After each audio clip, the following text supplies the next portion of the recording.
like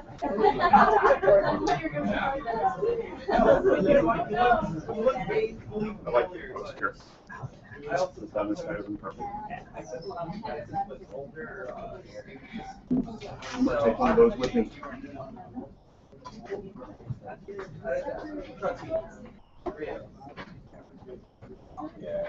He's got a mic.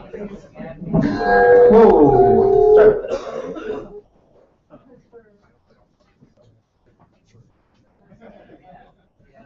Better?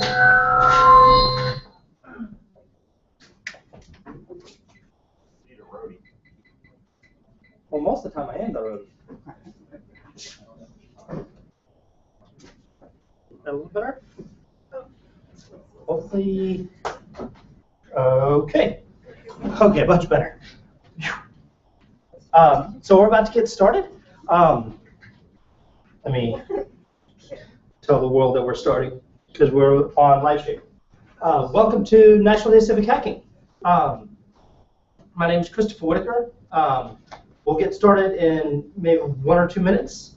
And so grab some coffee if you haven't already. Grab some food, and welcome to National Day of Civic Hacking. Woo!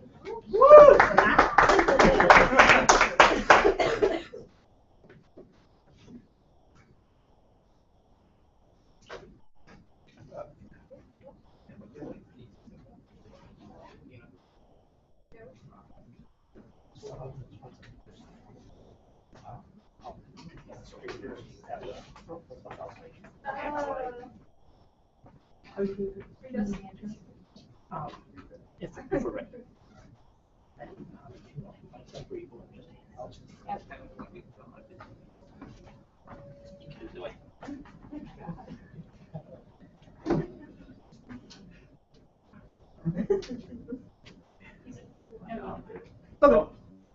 Oh, you're introducing me right now.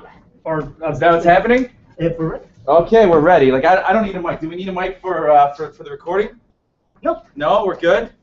All right. Good morning, everybody. Morning. Yeah. All right. My name is Andrew Sage, and I'm the founder and CEO of Kikura Corporation. And they asked me to make some opening remarks, so here I am. So one, I just wanted to thank all of you guys for coming. Right. Giving back to the community is, I think, something important that we all need to do. We have a philanthropic program at Kikura called Kikura Gives, where we do all kinds of different things. Our charter is specifically around helping help the advancement of math and science, specifically through kids, K through 12. And but whatever we can do to help the community out, we're game. Laura approached me, probably like 4, 5, 6, 7 weeks ago, and talked about this particular hackathon that was happening, and she was like, "Hey, we could do it at the office." I'm like, "Absolutely, let's do it." And so she got Chris engaged. We got a bunch of volunteers, and here we are today. So I just want to thank everyone for all the work that went into in setting up the event. Deborah, Laura, there's a bunch of other Kikura volunteers, Liz, who have day jobs, but effectively they were doing a lot of work on their own time to coordinate this. So thank you. I'm just like learning about like the Civic hackathon stuff. So I spoke with Chris earlier this morning, and I was like, okay, what were some of like the cool things that came out of these Civic hacks? And I started talking about some of these solutions that we came up with. So one is, out of one Civic hack, the winning project was a solution called Finding Care. And what Finding Care was all about was helping undocumented workers to find health care. And some people from the city of Chicago learned about the project, got to know who the developers were, and then they asked them to put together a site called Crime and Punishment that effectively is an aggregation of all these different data sources that are publicly available on certain statistics on crime and prison and violence and stuff. And I think one of the things that I've seen like a common thread from all these solutions that have been cooked up is all about like data aggregation and making it easier to consume data. Us being like a democratic and free country, right? We want to make the access to information. Right? We provide all this information; it is available, right? But there's only so much that you can do with a a comma-separated file with you know, 1 million entries, right? How is the average citizen going to read and digest this information to maybe think about, you know, the state of their city or their state, to maybe help influence policy? And I think a lot of the work that I've seen here is all about like aggregating the data and presenting it in such a way so like the normal citizen can read it and really understand what's going on. And I think that's very cool. Another project that came out from one of these hack projects was the Chicago flu shutout. And so this was something that who from the Tom Capari. Tom Capari. Did he developed it, or he was the one who? He built it. He built it. Tom Capari built it, and it was something to help with, like, you know, the flu outbreak happened a couple, like just a normal flu, and where people can go and get a flu shot. And the people from the city of Boston got word of the particular solution, and so they were facing like a small like flu epidemic. They called the city of Chicago to say, hey, can we get the solution too? So the work that you're doing here can not only like help like Chicago, but maybe the nation as well, if we could do something good. And then finally, again, another really cool solution that came out of a Civic hack, Chris just mentioned, is this thing called school cuts. And so as the CPS was shutting down specific schools, they wanted to provide a website that would, again, aggregate all the information and in a way that is digestible. And this application has taken off, and not only has been available to like the public, so the parents are using it, the media is using it, even our own city, the aldermen are using it to help shape policy. So, and that's really cool. So, with that, the next few days are going to be pretty intense for those who are going to be some hardcore programming going on. So make yourself feel at home. We got a bunch of drinks in this fridge over here.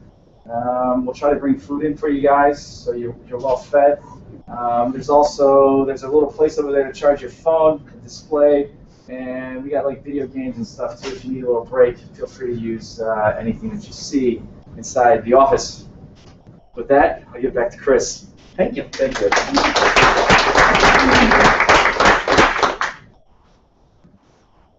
So my name is Christopher Whitaker. I'm the Code for America Brigade Captain for the City of Chicago. I also do a lot of work with the Smart Chicago Collaborative.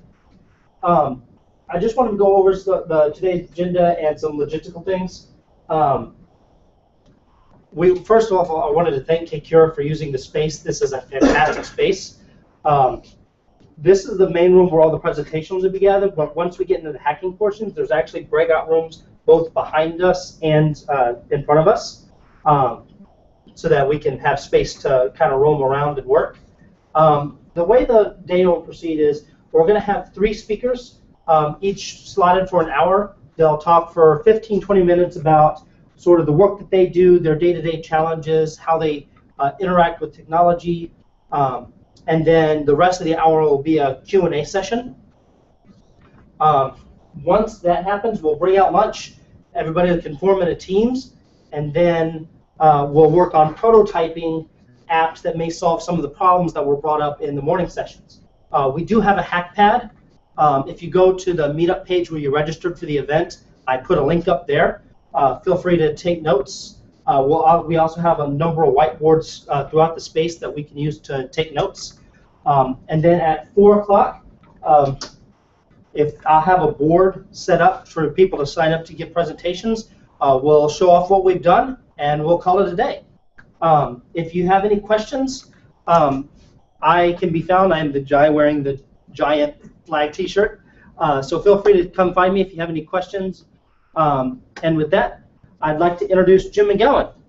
Jim McGowan is the situational awareness manager for the Chicago Area Red Cross.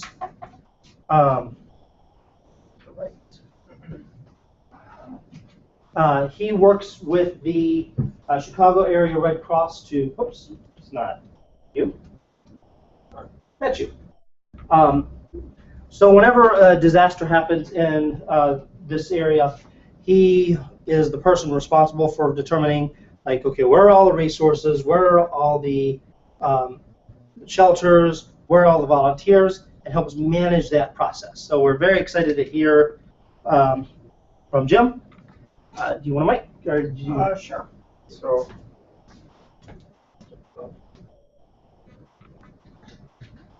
not get sure. Slide up.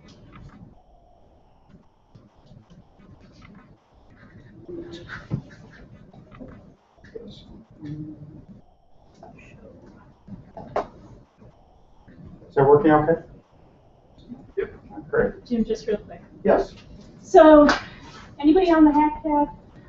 If you guys want to, if anybody wants to be on the HackPad, you know, everybody just edits at the same time, whatever, but add notes or just cool problem statement opportunity you hear about, maybe something that triggers an idea like, hey, that's an app, or, you know, there's a problem we could work on. I'm also going to try to maybe take some notes on the board just as we're talking. So anybody here, while we're listening to Jim talk, throws out an idea or something, we can capture it on the board. That way we can, when we regroup later and we talk about, you know, problems people might want to work on, we already got a list, you know, started. So, so we could just sort of do that collaboratively, so just let me know.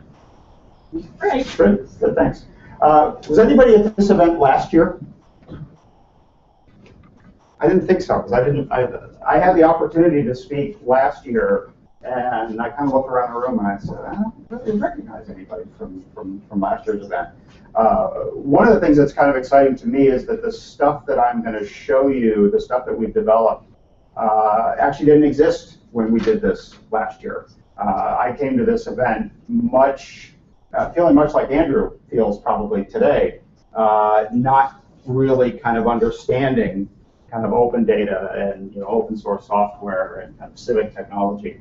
And so while we have a long way to go as an organization, I think we've made some strides. And we have stuff that we're actually kind of proud to show off, stuff that we're actually utilizing on a day-to-day basis.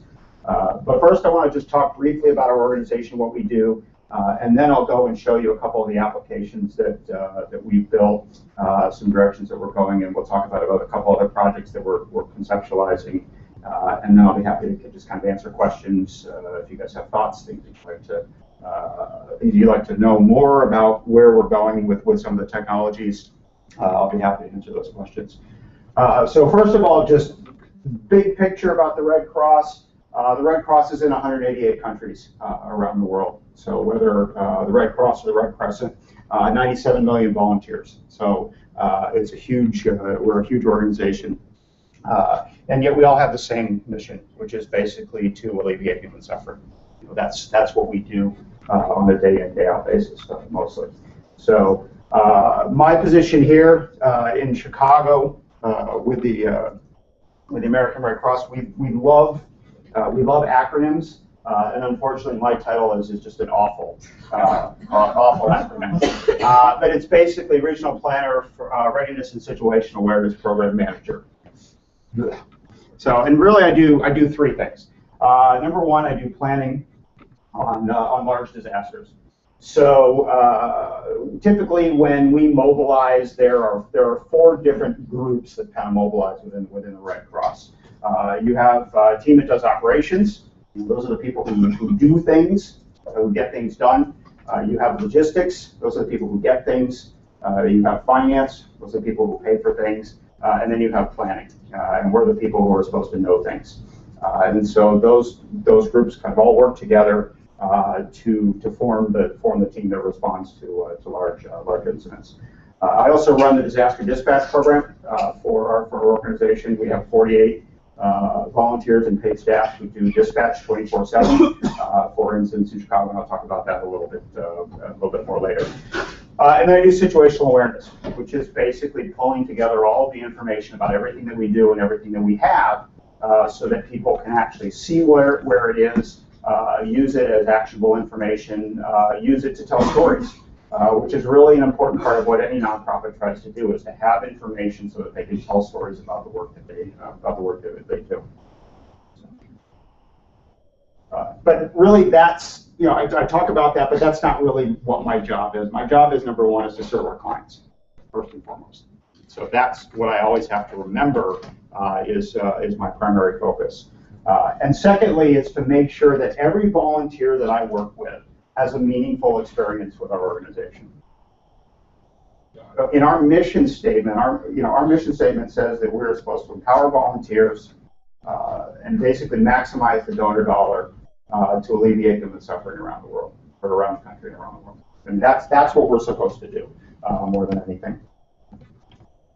So the Red Cross here in Chicago got started just almost 100 years ago. I don't know if any of you know this picture or know of this incident. This is the Eastland disaster that occurred in the Chicago River. And more than 800 people died when this boat capsized. The Red Cross in Chicago had been formed about a month earlier, so really this was our first disaster response. And the organization acquitted itself well, we kind of always remember this as this is where we started. And so as we celebrate our 100-year anniversary, we're looking back and kind of thinking of all the good work that we've done, and then this started with this event.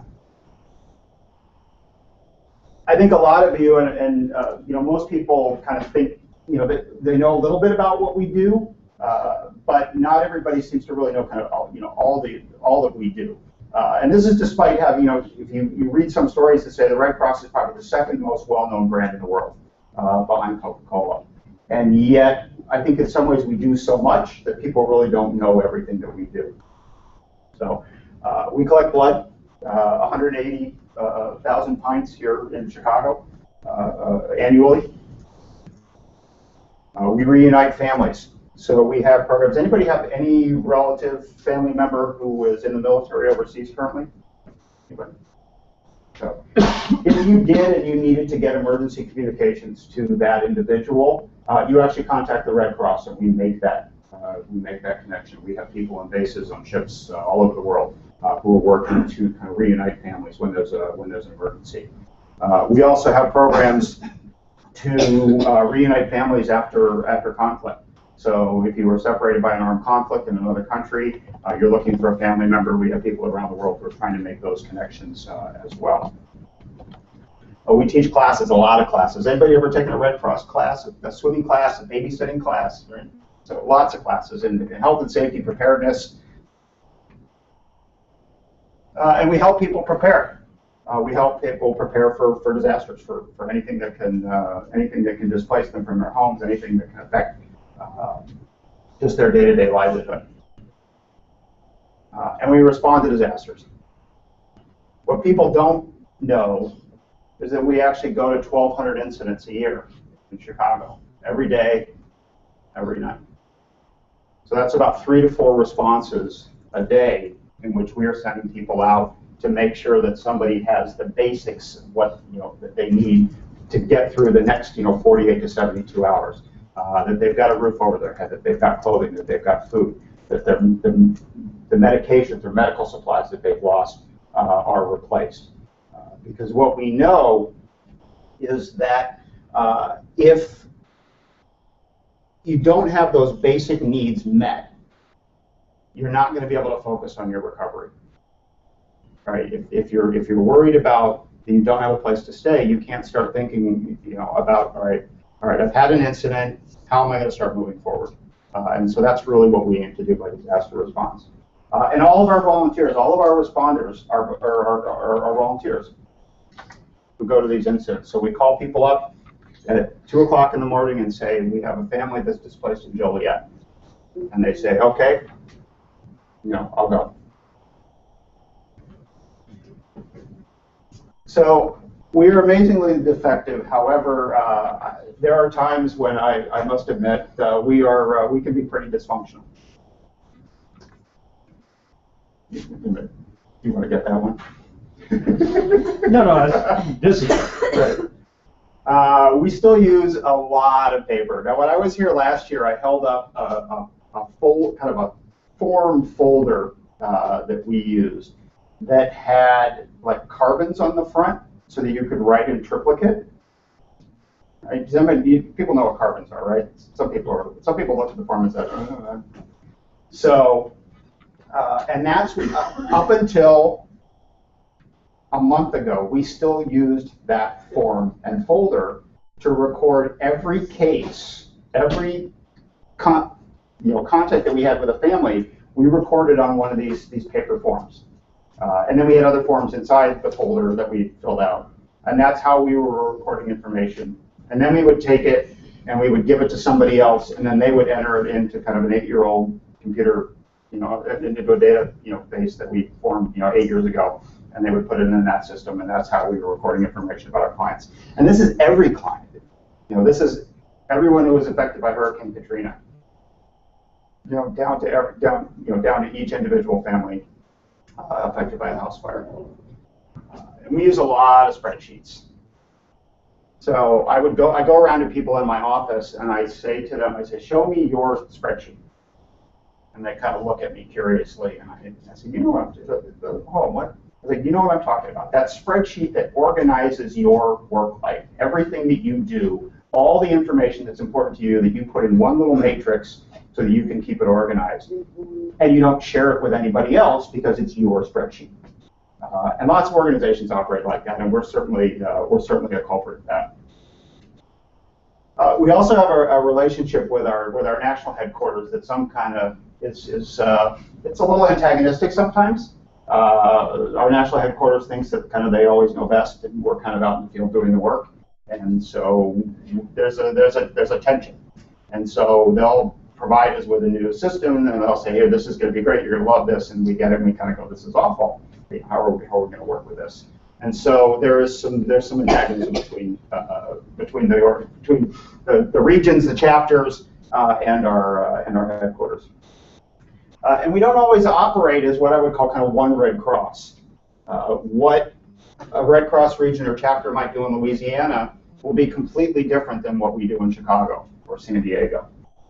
And so when you get deployed on large-scale disasters and you bring all these people together and everybody's used to doing things different ways, you spend a lot of time just trying to kind of figure out how we're all going to do it the same way, rather than starting to focus immediately on the clients when you get on the ground. But that's been changing over the last year. This may seem intuitive to most of you, but we've actually started collaborating with other Red Cross regions. This is an opportunity we had. This is actually the Emergency Operations Center in San Diego, and we spent a lot of time working with them to develop some applications and develop some partnerships in which we are sharing information, sharing processes, sharing best practices.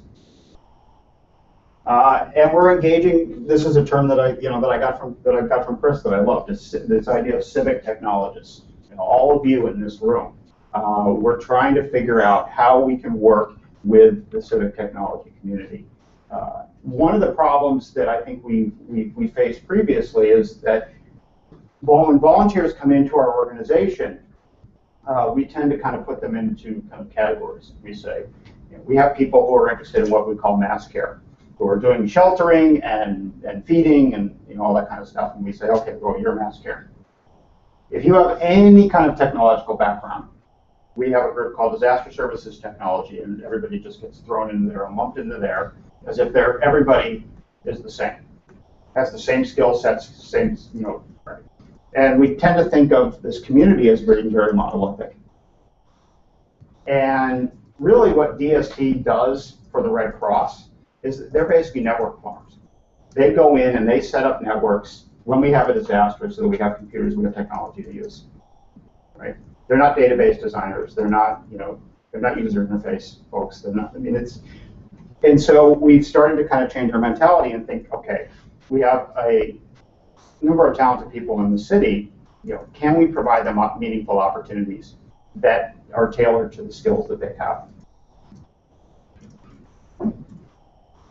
And we're finally starting to embrace open source software. Now in this room, that seems like kind of a no-brainer, but to an organization kind of as big and old as the Red Cross is, this is a completely new concept to a lot of people. And when people think of open source software, they think, well, that means our data is not secure. That's the mentality that people have and how they think about this. And so it's a challenge that we've had to face. We're considering developing a large disaster management system for the entire organization. And the process right now is to go to the IBMs, the Oracles, the Palantirs, these big companies, and say, design us this big monolithic system so that we can manage all of our disasters. And what we're trying to say to our headquarters is we think there's a different way to do this, a different way to approach this problem with a different type of software, something that's not big and monolithic, something that's developed iteratively, something that's developed by people on the ground who are used to dealing with these issues. And if you kind of give them the tools and the people to work with, maybe we can do something better. So I'm going to show you a couple applications that we're using now, and just going to give you a high-level overview.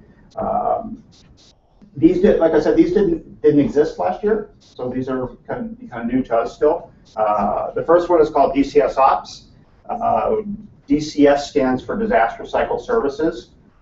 We're starting to change our mentality and how we think about disasters, rather than simply, thinking them as just about response. Disaster happens, we respond, and then, we're done. That really, disasters are a cycle, in that there is a preparedness portion of the cycle, there's the response, and then there's the recovery. And it's this continuous cycle, and that we need to learn how to kind of manage the entire cycle, rather than just being focused on the response side. So I'll show you DCS Ops briefly. It's built in Ruby on Rails. I think you saw the GitHub where the software lives. So let's see here. So we have a big database application called Volunteer Connection, which basically connects volunteers with our national headquarters, but it doesn't really connect volunteers with each other. But it does have a lot of data in it, and it has a lot of good information. And so what we've done is we have tied this application to go and grab data from Volunteer Connection, and have set it up so that you actually use the same credentials. So what we're trying to do with DCS Ops is to build a location that pulls together a bunch of different types of apps that you can use, has a single sign-on, and allows people to get to the tools that they need to use quickly, and not do what a lot of organizations do, is they start putting their data in a whole bunch of different places. We're trying to make sure that data lives always in one place if we can. So I'll just sign on with the same credentials that I use for Volunteer Connection.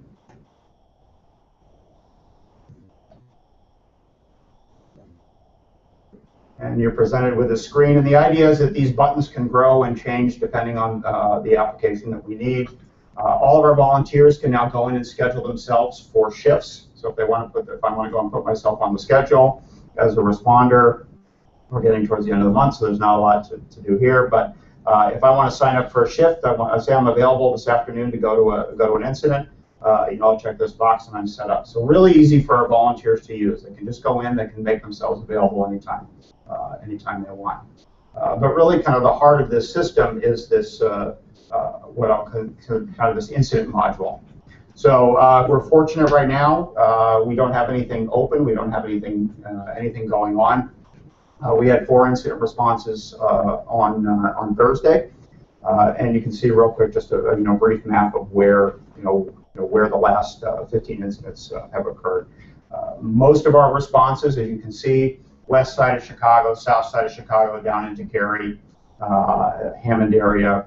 We've got a response down in Maryville not too long ago, and one way down here in Lowell. So, but what our dispatchers do is they go in and they'll submit an incident report, and I'll actually go ahead and open just an incident so that you can see what this looks like. So they're going in and basically just recording basic information. When we did this process up until December of this year, we were recording all of this data on individual Microsoft Word documents, which is just, and then we would use probably about another 6, 7, 8 applications after that to manage the entire disaster.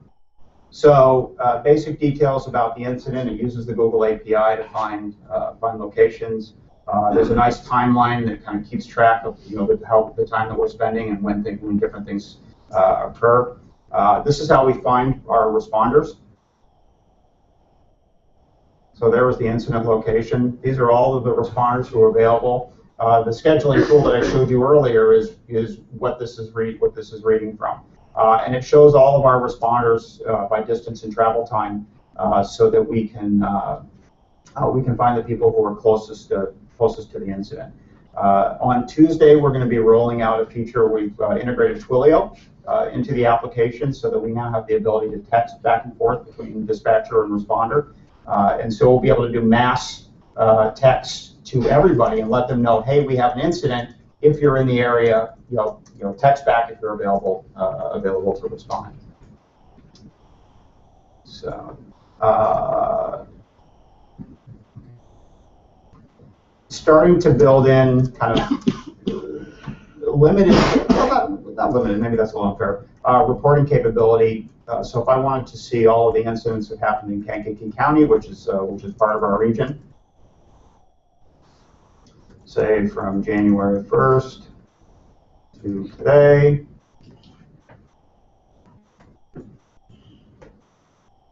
because I can see all of our incident responses real quickly and get a pretty good summary that we've been down there 24 times, served about 130 people, number of miles driven, assistance, case average. That's the average amount of assistance that we provide the family. So there are a lot of things that we'd like to do with this application. We'd like to make it. We would like to find a way to put a kind of a. Right now, our responders are still collecting data that goes into the system on paper. And they're calling our dispatchers back and saying, here, and they're reading off the stuff, and the dispatcher's typing it in. And so we have kind of a beta of something that can be put on a tablet that allows us to actually put information in on the responders end and have it feed into DCS Ops. But we're certainly not there yet. And lots of little features that we'd like to develop. Just better reporting capabilities, ability to share this information, with other people. So a lot of room to kind of grow with this application. The second thing I'd like to show you is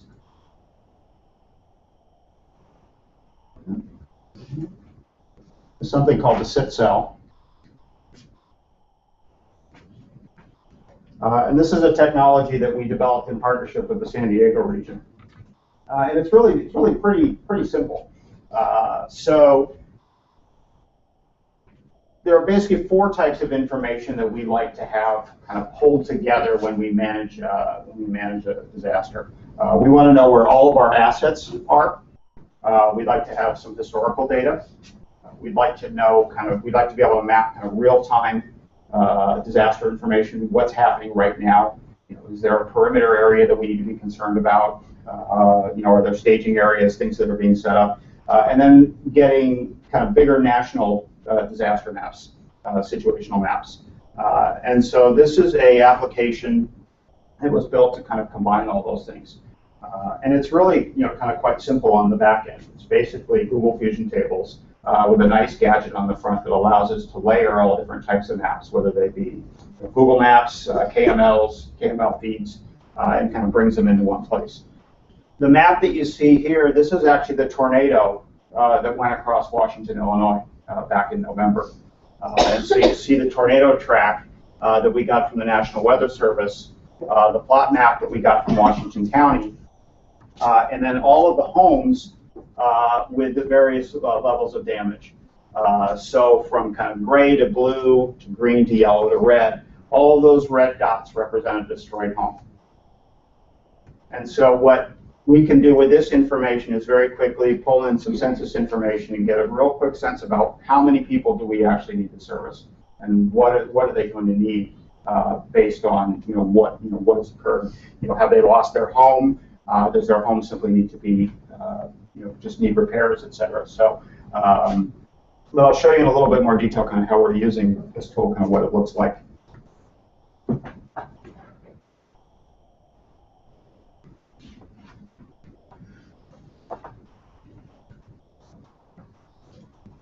So we have all of our maps kind of layered down the left side here. And so I'll zoom into Chicago here. And so if we had an incident and I needed to open up a shelter, We have them organized by capacity. These are all the different shelters that we have, agreements that we have organized around the city. So that anytime we have an incident, if we need to open up a shelter, we get basic information. We know where we can open up a facility. We have the same for our volunteers. So we have our staff locations. It's going to take a minute to load because it's pulling out of another application. But where all of our volunteers are all over the city. Now, I was talking kind of about national kind of situation maps. So we're pulling in data from a whole bunch of different sources. So if I need information about flooding, I want to look at all the flood gauges. So right now, nothing too bad in this area, but as I zoom out and kind of look around the country, let's see if we have anything that's really kind of, too bad. Let's look down here in Louisiana. Where are you from, Chris? Beaumont. Check here. So again, real quick information that we can follow about flooding. And then we can start to kind of layer this information. So if we had, a shelter, we were looking at shelters, we can see where there's flooding and know that, maybe this is not the best area to open up a shelter. Hey Jim, can yes. I ask a question real quick? Absolutely. So you import the flood data? Actually, the data source? Or you this is a live KML that we're getting from NOAA. Okay, so you are getting it from NOAA. Yeah. And so a couple other examples of some information that we get that are feeds is this map here. It gives us the surface temperature of the Gulf of Mexico. So if there were any tornado activity, we can start to kind of look where the tornadoes are and see kind of what they're moving across. One of the maps that kind of astounds me still are what are called the shake maps. So these are all the earthquakes that have occurred in the last week. So if there was anything red on here, it would have occurred in the last hour. Anything orange is within the last 24 hours. So lots of little earthquakes occurring all over the place. Are the sources of this data all open? Yep. Okay. So this is a feed that we got from the USGS. Are there other open data sources that you maybe could use that you're not using? I am sure there are. Okay. So if we find something, we try to find a way that to could be used. Right, and it's really simple. We can also use this as kind of a storytelling tool. So, for example, we wanted to go meet with the alderman in the 16th ward and talk about kind of what we're doing.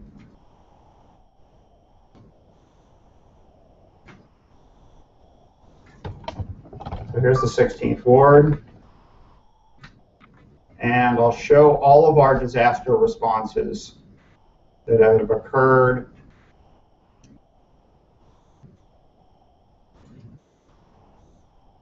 So each one of these pinpoints represents a location where we've gone to an incident, where there's been a house fire, typically somebody displaced. All of these pinpoints with a dot represent where we provided financial assistance to actually help them get food, shelter, clothing, etc. But we really wanted to focus on what was going on in the 16th ward.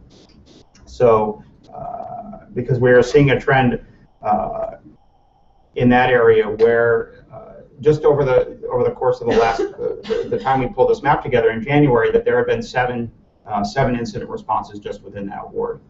So this is a pretty powerful tool for us to go in front of Ms. Thompson and say, look, we've been to your ward 55 times.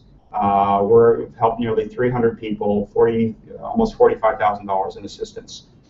And so this is a tool, because it's simple, it's based, it's Google Maps, it's something that people understand and can feel comfortable with. I can give this to my communications team, I can give this to other people, and they can go out and they can use this as a storytelling piece.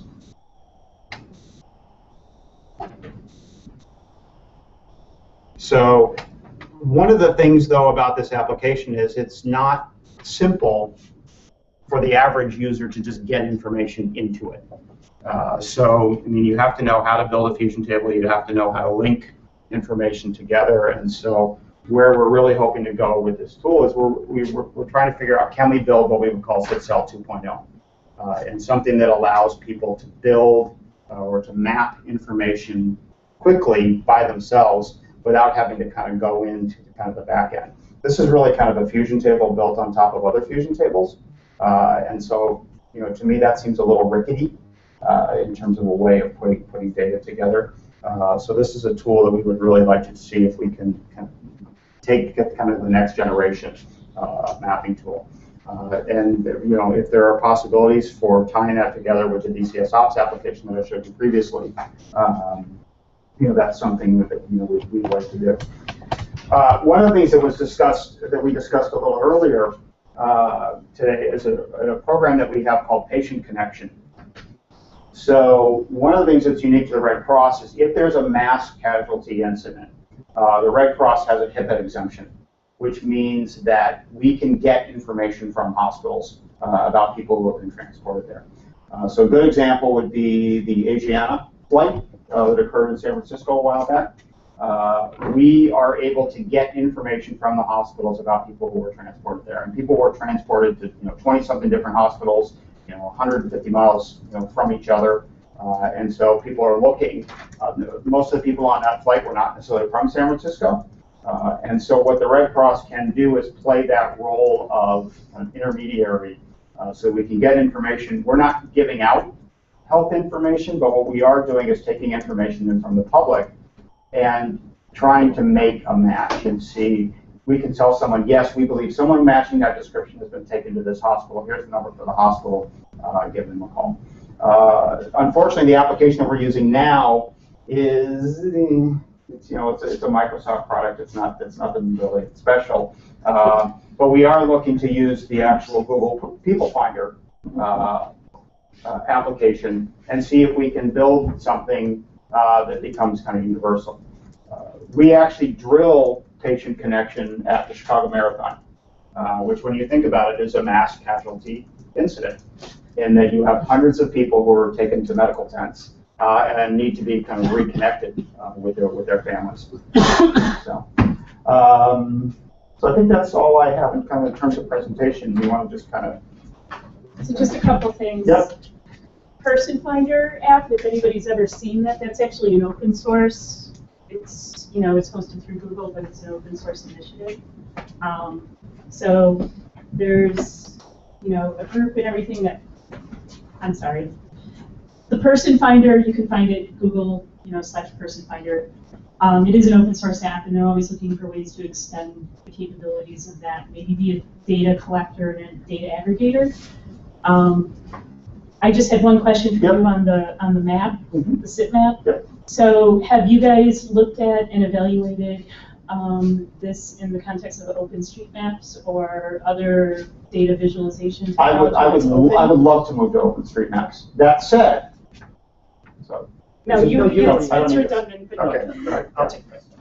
So, sorry. Yeah, I mean, one of the things that we find is that when a disaster occurs, organizations tend to get a little selfish about the disaster, that everybody wants to solve the problem and be the one that they said solved the problem. And when we think like that, we also get selfish about the data and the information that we gather. And we're not really good at sharing it with other organizations. And I think what we have to remind ourselves is that sometimes we may not be the best organization to solve a particular individual's problem. But if we're sharing information better, then we can make sure that the organization that can solve that problem is getting the information that they need to help that individual or that family. So kind of bigger picture, if there are ways that we can take the data that we have and be able to share it, even if it's just through an API, so that we can tell maybe Will County, here's all the shelters that we have open, and they can see that information easily. Or we can share information with the public. That's certainly something that we would like to move to. So we have a nice relationship with Google, and that we have the business application that they provide to us at no charge. It's hosted at San Diego State University, and so that's certainly it's certainly workable. But OpenStreetMap is certainly not out of the question. Other questions?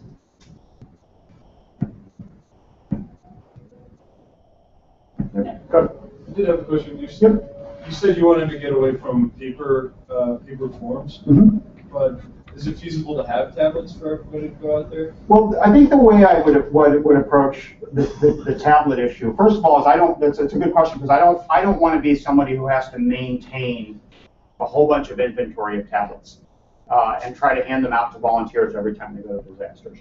What I would like to do is go to one of our corporate partners, say Aon or Grainger, and say, will you provide us with $150 gift cards that we can give to our volunteers? And then as a thank you to our volunteers, say, put this towards the purchase of a tablet device of your choosing. And then allow them to purchase and own that tablet with the understanding that they will use that as a tool to assist with disaster response.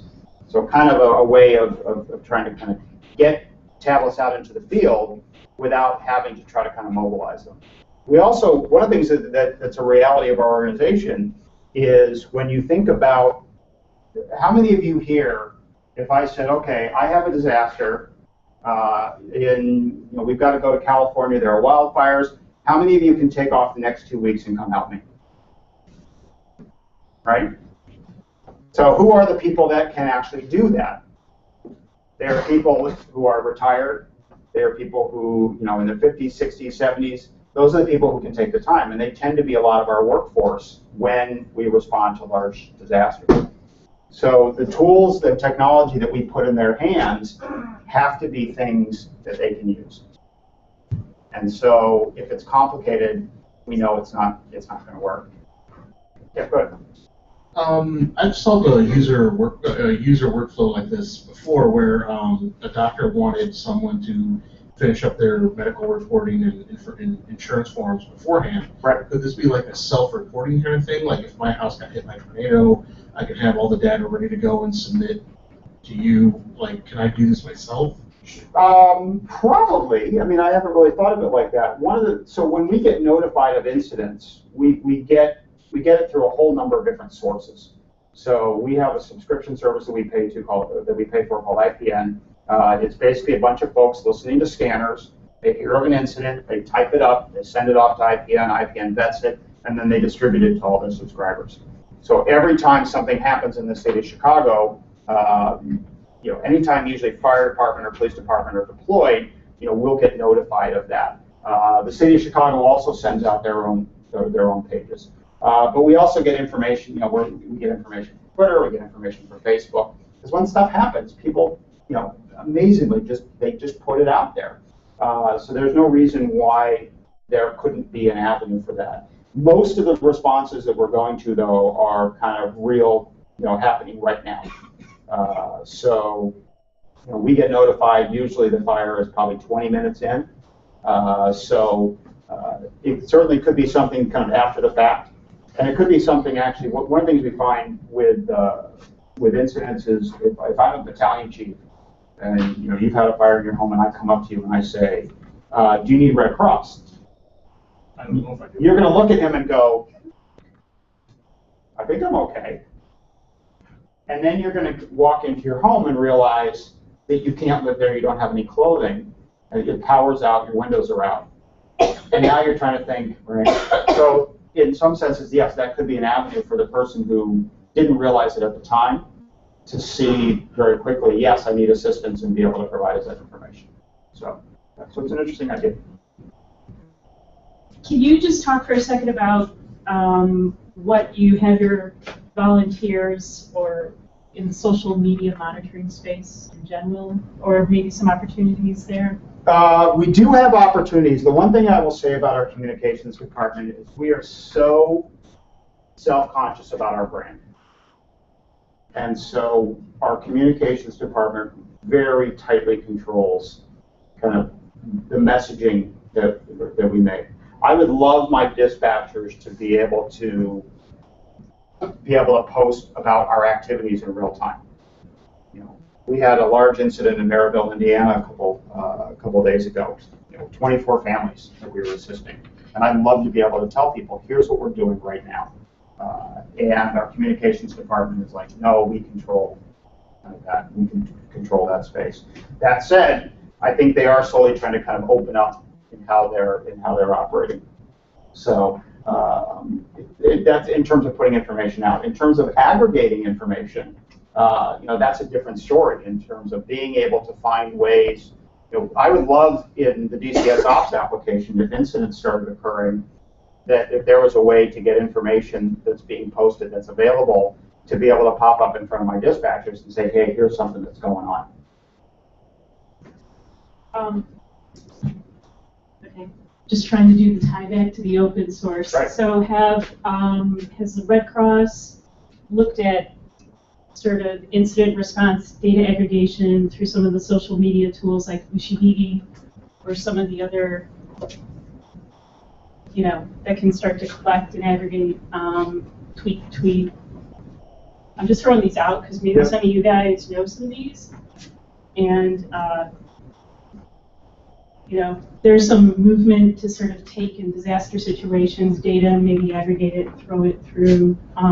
So we've done it at a national level, but again, it's information that's fairly tightly held. I would love to be able to try it at a local scale. And so, as an example, one of my volunteers is just finishing up her capstone thesis at the University of Chicago School of Threat and Response Management. So, and I'm more than happy to give her all of the data that she needs, not personal client data, but response data, to try to look at that information and find ways. So, so we have no problem with sharing the data to into these tools to see if we can make them more useful. Yeah, go ahead. I have a question. Do you guys have any problems with a lot of the aggregation that we see there is like structured data being published by the government? Do you have any problems in aggregating unstructured information? Whether it be documents. We're a nonprofit. Of course we do. Yeah. Can you maybe talk about some of those? Yeah, I mean, first of all of our kind of the way we take data, at least in our organization, I think a lot of our other organizations do this, is say you come to us, say you have a disaster and we respond to the incident. We'll take that information, we'll put it in a system, we'll put it in another system that manages all of our disaster clients, and we'll put you over here in this database. And then maybe you decide, you know what, that I had a great experience, I was very appreciative, and now I want to become a volunteer. And now we'll put you in another silo over here. You decide you're going to give blood, we'll put you over here. Maybe you take a class, and now we have you in all different kinds of places. So in more kind of structured data systems that don't allow us to get a holistic view, then we're also creating all these kind of manual systems to manage more information because the systems that we build don't give us the data that we need. And so people will try to build something kind of manually, whether it be a spreadsheet or an Access database, to try to kind of put stuff. And so we kind of have started to kind of map everything and look for kind of commonalities between the structures, but when we're just getting started at kind of looking at that, and it's a mess. I mean, I have to admit, it's not pretty. Does that kind of answer your question in terms of? So. Other questions?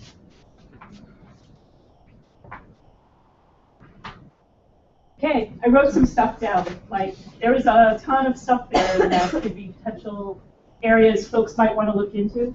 So if we want to add anything else, okay. More You questions? did mention about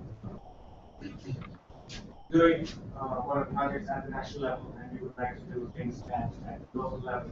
What type of integration problems do you have?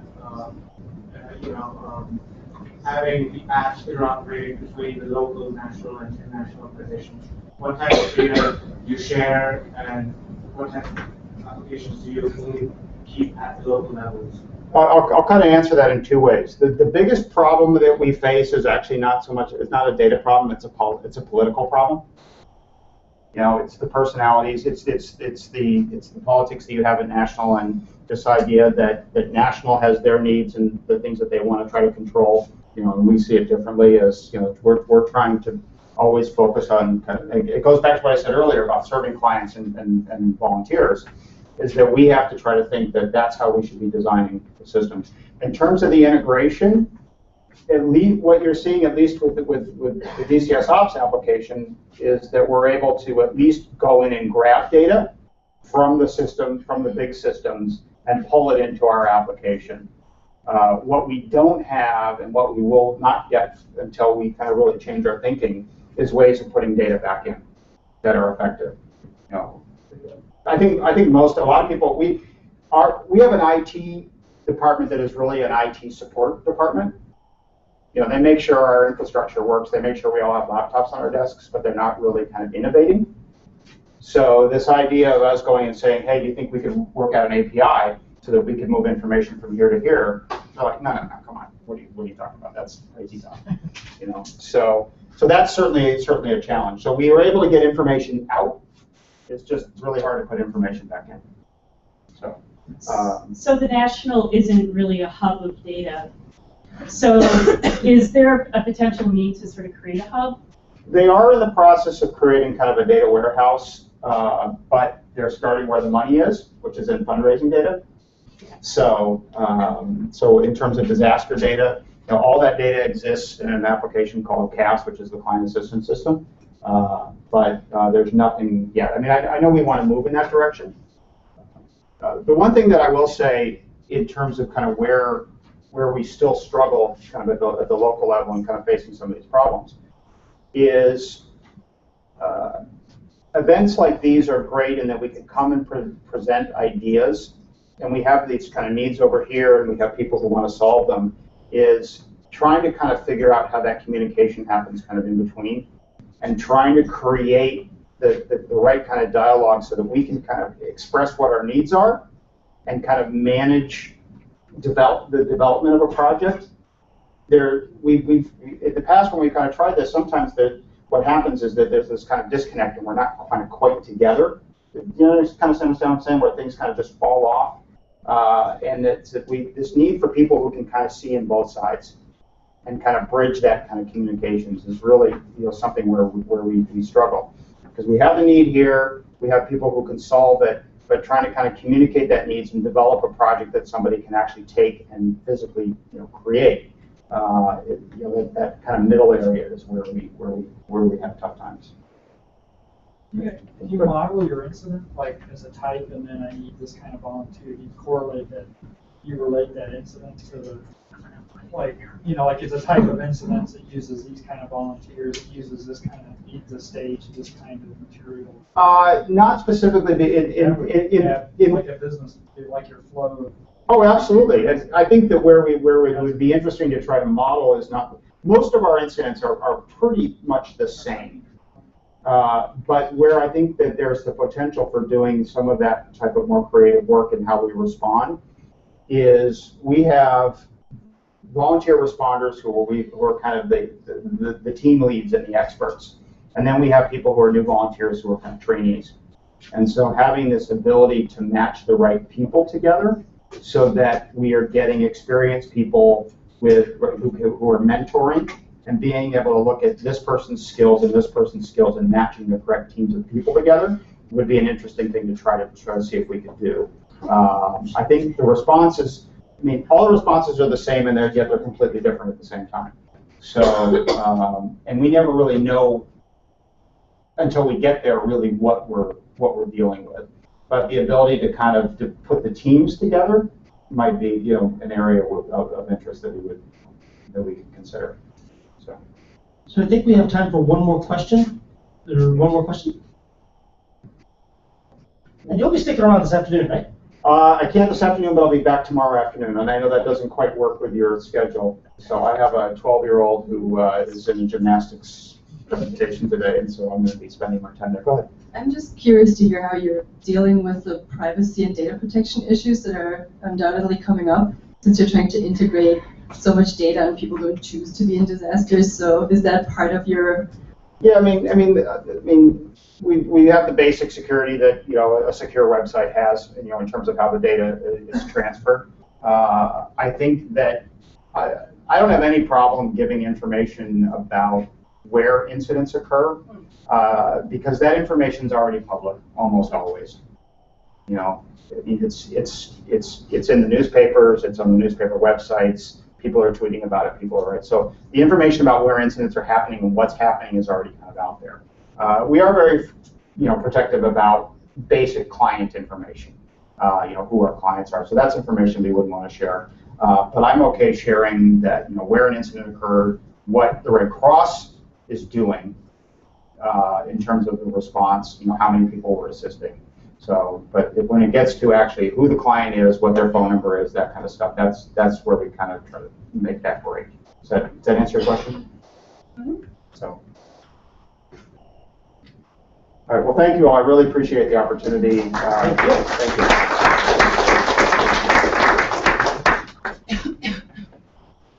So up next we have Aaron Stevens from the Lakeview Pantry.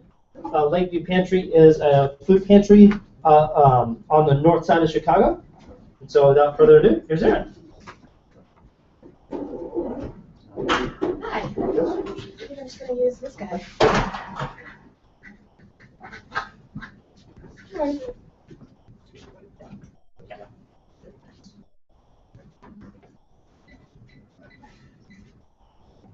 Yeah, okay. Hi, good morning. I'm Erin Stevens.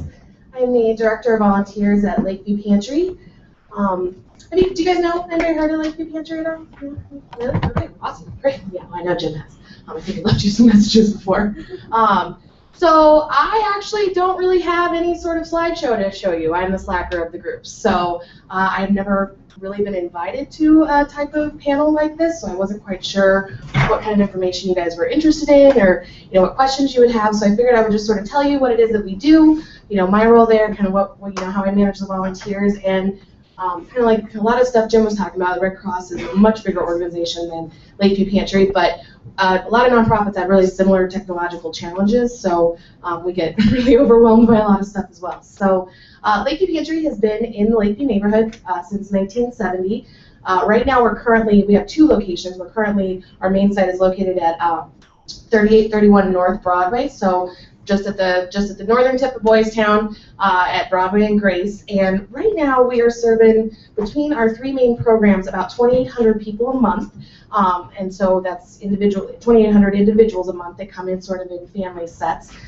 So our East Side program, our Broadway location is open Monday, Wednesday, and Friday from noon until 4 every single day, are on those 3 days. And then our West site is located at 1414 West Oakdale, over just kind of west in the neighborhood. And we're open over there on Tuesdays and Thursday evenings, and then on Saturday mornings. We also run a home delivery program 3 Saturdays a month, where our volunteers actually use their own cars and they drive it to clients, and we have about 200 people that are enrolled in that program. So in terms of hunger and poverty and all that kind of stuff, for some numbers for you guys, right now we're giving out about 1.5 million pounds of food per year.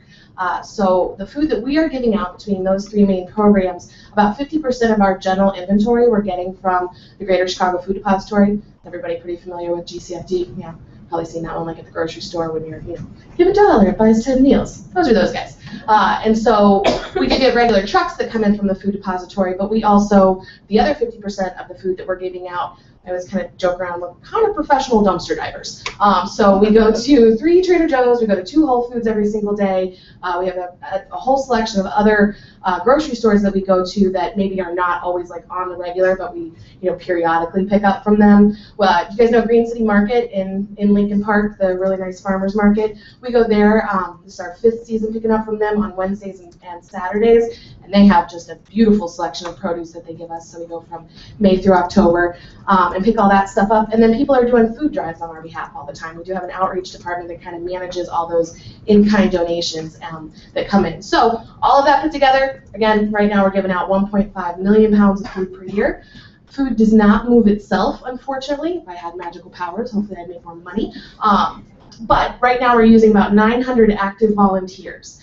So that's my role, is to manage all those volunteers. I've been at the pantry now for about 7 years, and when I started, there was about 175 volunteers.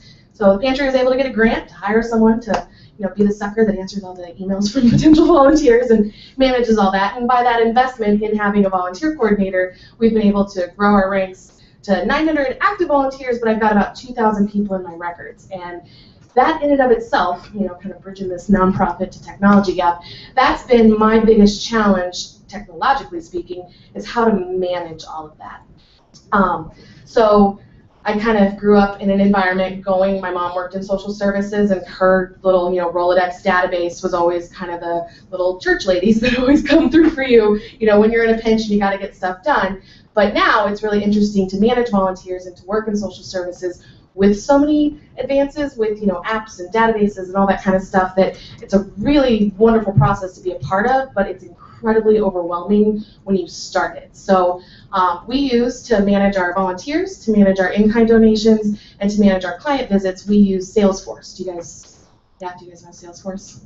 It's much more impressive when I say that to a group of nonprofit people. They're like, oh, Salesforce. You guys are like, that's old hat. And we actually got the Salesforce database almost by accident. So we had a volunteer who, and I'm going to say your guys' world, even though I'm not entirely positive what your world is. His company, a sales company, uses Salesforce. He read the fine print on that and said, hey, if you're a 501c3 nonprofit, you get 10 free licenses. Oh my God, free. That's our favorite word in nonprofits. So that process started about 4 years ago. We were able to get the licenses. And then the first step to converting, because we actually, we had a really high-tech file maker program that we used for client management. And then at our West location, we wrote it down on cards, handwritten cards. And that was as of 5 years ago. So when we, that first technology shift that we made, we found that in order to take all of our client records and translate that over into Salesforce, that was about 35,000 records that we had a group of 10 volunteers over the course of 4 months input all of that stuff by hand. I'm hoping that conversations that you guys are having can make those processes so much less terrible. That was a horrible, horrible process. Those volunteers are going to heaven, no doubt about it. They're straight, karma is perfect, because we watched all that happen.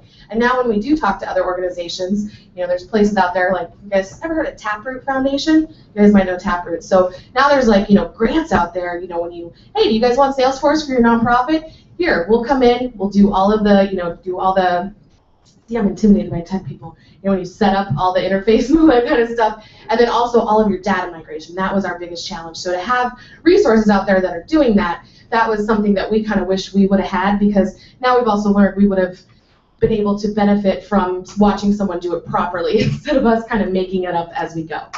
So first we started with all the clients, and so then my next step now is to convert all that, for the volunteers. And that Salesforce actually does offer a volunteers for Salesforce application, which we've downloaded. We've crafted it to our needs. So now it's the beginning of using it. And again, the nonprofit challenge is I have all of this wonderful information, and it really does kind of overwhelm me, where I want to make sure that I'm using it properly, but to input it, to stay on top of it, we don't have a technological staff. We don't have an IT person when it breaks. We don't have anyone really to consult. A lot of us have, degrees from college that are very typical for nonprofits. I got one in international studies. I don't know how to do back into databases. Not at all. So, but it's also been an incredibly powerful tool, because in my, looking at the hunger and poverty issues and social service issues, I always kind of look at things through two different lenses, like what would I do as a volunteer coordinator, and what do you do as someone that provides direct relief to a vulnerable population. So, when I look at it in terms of volunteer coordination, it's really cool to now be able to generate hours that volunteers have dedicated, because there actually is a dollar amount that, I forget the organization that comes up with it, but there's a dollar amount that's equivalent to a volunteer hour. It's something like $21 an hour, which I think is more than I make. So I'm like, oh, maybe I should go volunteer. So, but that's really great for your organization, because we've now been able to show on our board reporting, here's the growth of the program. We've been able to invest in more staff to further develop our programming as a result of really being able to organize this data and have it. I mean, it was always able to be done, but it was like kind of what Jim was saying, okay, let me get your Excel file, let me get your spreadsheet, hey, you got that Word document from 6 years ago? I think that had an important number on it. Should we come up with a dashboard? Like, what would be a good, cross-department dashboard? So that was all done by hand for us for so many years. And we're still learning this whole process, but it's been really great to spit out numbers more readily for our board, for our supporters, for our stakeholders. Okay, so now, I don't really have a whole huge presentation. Do you guys have questions? I work so much better with questions. And I'll just sort of spin off onto other ideas. But in terms of hunger and poverty and direct service. Does anybody out there have any questions about all this stuff? Yes, sir.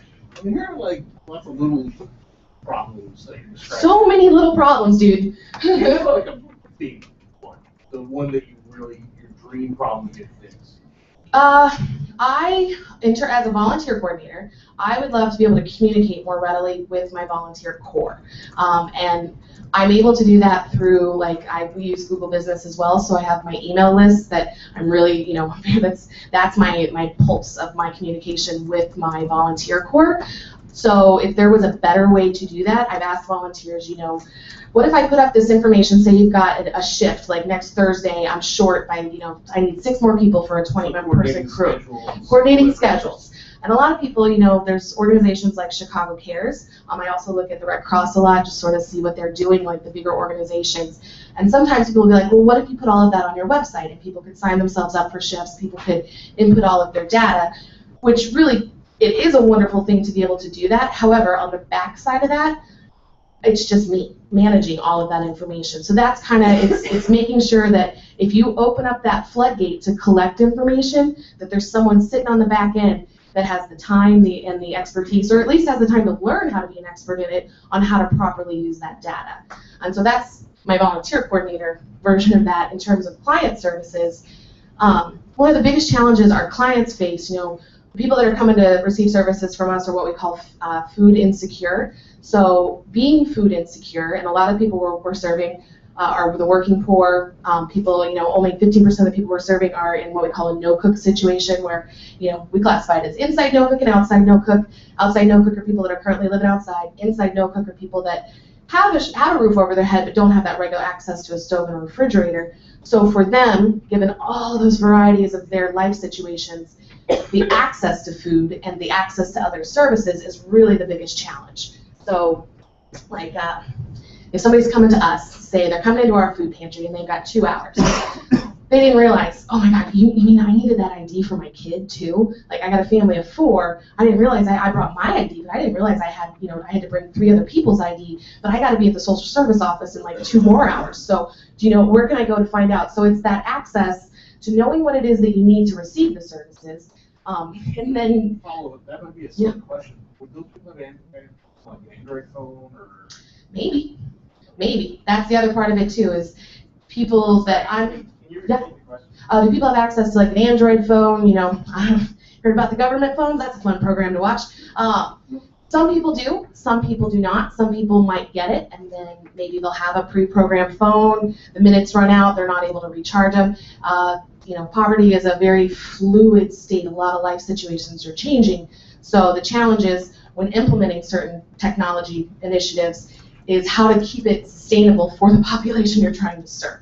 Because what we do right now, under kind of this parameter, in 2 months, that person might be homeless again, but then in 3 more months, they might be crashing on somebody's couch that does have a Wi-Fi connection. So you have to sort of account for all that. And for us, our rule of thumb in terms of access to food is, we want to have as few barriers as possible to make sure people have the food that they need. But we also have to be accountable to other people. So, we do receive a certain small percentage of government food. The government always has a document for you to fill out. There's always information to collect about all that kind of stuff. So, yeah, finding that balance between communicating to people and providing that access. And I was very happy to be invited to conversations like this, because I think technology could really benefit, could help a lot of this stuff. Yes, sir. Is the Boys Town Wi-Fi? The North Halstead free Wi-Fi? Are y'all tapped into that, and are your clients able to tap into that so that y'all can? I tried to tap into that one, and it's a little spotty. I think it's that one. You guys, did everybody hear that? Can our clients tap into the Boys Town Wi-Fi? That's run by a Chamber of Commerce, kind of another challenge in connecting all these different services that, these different organizations that provide the services. Our organization, we have our own Wi-Fi. We pay for it. So if people are in our agency, they're welcome. If they do have a device that they can tap into, they're more than welcome to use it. We don't necessarily open our agency up kind of like a library. A lot of people who may need some sort of document process that requires the internet or some sort of function like that, a lot of people still use libraries, or at least in the clients that we're serving. yeah, I would want to look into that, because I know that would be all very dependent on how that, I think it's the North Hallstead Chamber of Commerce that manages that Wi-Fi up there. So if that answers your question at all. Can you talk a little bit more about your actual volunteers? So you have issues with managing them, but what are their roles? So besides physically moving food, are there other ways that they interface with your population who they're trying to get food to? And then what sorts of things do you expect from them? So do they have to basically just do what I say? So how do they report their activities? Yeah, absolutely. Did you guys all hear that? How do the volunteers, how do they get their information to me, basically, and then how do we use them from there? So right now, just kind of like what Jim was saying, I do use paper applications. With Salesforce, it does have a function to embed the contact information onto our website, which is what Chicago Cares does, which is kind of my model for doing all of this. One day I'd like to get to that point. My challenge for doing that in terms of just that initial, hey, I'm interested in volunteering. How can I start? So that initial data collection of who they are, where they live. I do ask a lot of questions. I'm like, what's your occupation? What's your what are your hobbies?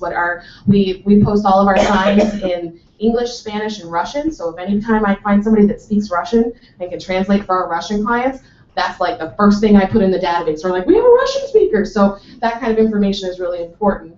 But right now I am using paper documents, and then my assistant inputs all of that by hand. So we're hoping in that step to kind of move down the road where we can import it, we can input it by having the people who want to volunteer just go ahead and put it in for us, and then taking all that information with what the scheduling is one thing. I absolutely do all the scheduling by hand. I use kind of my OCD ritualistic calendars that I've made up over the years. I'm starting to again convert all of that over to Salesforce. Volunteer coordination is always kind of like, there's here's what I expect for here's the next week's schedule. And for Lakeview Pantry, for our 3 main programs, if you were to take a skeleton calendar of the crews that are required for that, there's about 160 volunteers per week over the 3 programs, and I have, I think I have 30 shifts. So yeah, and right now I'm doing all that with a pen and paper basically. So what I'm able to do is now I can put people, say I've got a week calendar, I can go ahead and put people into Salesforce, here's what I'm expecting. Okay, but that's what you're expecting in terms of people showing.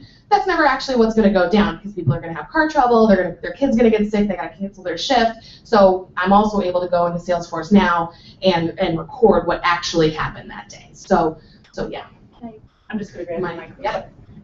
Okay, so you talked about Salesforce as your core system where you guys are doing all of your work. Salesforce. Okay. Yeah. Everybody, all now. Okay.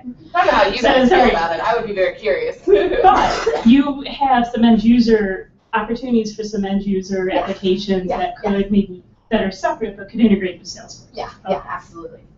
And then kind of the other part of your question about how do our volunteers interact with the clients, the majority of our shifts, to kind of go back and tell you a little bit about our organization, the majority of what our volunteers are doing are what we call distribution shifts, and that is when we are directly serving the public. So the way, I didn't really go over this, but the way that our food pantry works, we're different than a shelter or a soup kitchen, so people are coming in for a monthly program for groceries. So we don't do hot meals, we don't offer shower services, we don't offer overnight stays. So when people are coming in, it's a monthly program, once per calendar month for the whole shebang that we offer, which actually in reality lasts about 2 to 3 weeks. So we also welcome people to come back once per week for just fruits and vegetables and bread, because Trader Joe's and Whole Foods and the farmer's market, they're really, really good to us. And the vegetables have a shorter shelf life, so we got to get them out of the refrigerator, and it also will supplement people to the end of the month.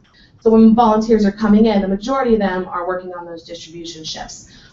We also get our trucks. When our truck crews come in, again, 1.5 million pounds of food. It's a lot of food. Somebody's got to move it. And so we have 5 truck crews every week with, I don't know, depending on the truck, depending on the day, usually 5,000 to 10,000 pounds of food per day. And then we have our grocery store donations that are coming in, and that's an additional 5,000 to 7,000 pounds of food that's coming in. So there's a lot of volunteers that are not actually interacting with the clients. They're helping actually move the food. And then we also have drivers. If anybody out there can come up with an app to organize drivers, Oh, I would be so grateful. Organizing drivers is always a touchy thing. It's a lot of, you have to not only make sure that your organization is covered in terms of all the liability stuff, because you're giving someone the keys to your company car, but then making sure that those grocery stores, that they're ready for you, that they're ready for you to pick up stuff, that they're ready, hey, maybe they don't have stuff today, or maybe today all they have is bread. Do you guys really want all of the bread? Because bread can overwhelm the food pantry very, very quickly. So organizing all the drivers is sort of its own, own challenge right there. And then we also have volunteers. There are certain leadership roles that we give volunteers, and one of them is doing intake. So when our clients come in, they spend a couple minutes at the intake desk, and we try to make it as accessible as possible to everyone. We want to see where people live. Residency is how we determine eligibility for our services. How many people are in the household, that's how we determine how much food they're giving out.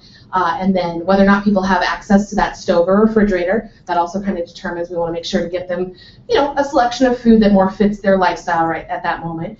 And then when the last time that they came in. So tracking all of that, we train volunteers now in our Salesforce system to do all of that. And what I do as the volunteer coordinator is I make sure that when my boss says, hey, you know what, we're short on intake volunteers next week, who can we email? So now, instead of me being like, okay, let me pull all this out of my own head. Like, say I get hit by a bus and I can't make it in tomorrow, and he's got to ask someone else that is now all tracked within our database. So he can just queue up, like, here's the 15 volunteers that know how to do it for this shift. Email them, see who can show up. So yeah. Okay. I hope I'm answering all of your guys' questions. Anyone else have anything? We deal with the exact same problem. Do you? Okay. We have a need, we have a shift. I Yeah. had a dispatch opening this evening. Yeah. That I need to fill, and we scramble around and say, you've got to find somebody to fill the shift. Yeah. Otherwise, we're not going to be able to respond. Yeah. So it's. But you guys, and I am envious that you have online shifts that volunteers can fill in themselves. I have yet to fully let go of that, white knuckle death grip of control over that function. Yes, yes. So the other side of that is we are a 13-member staff.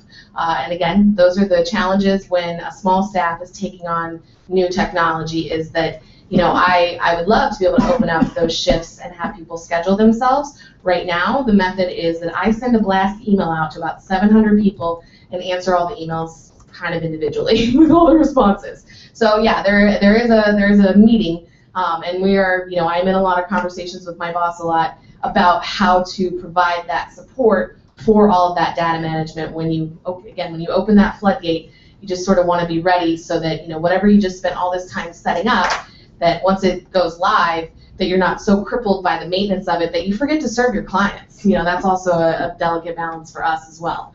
Because, I have to go out there, and there's not everything for us can be solved by a computer, because if someone's, going through an active schizophrenic episode in your lobby, no computer in the world is going to fix that. So you got to have time for that stuff as well, and make sure that at the end of the day we collected all the important information, but kept that humanity to it as well. So yeah.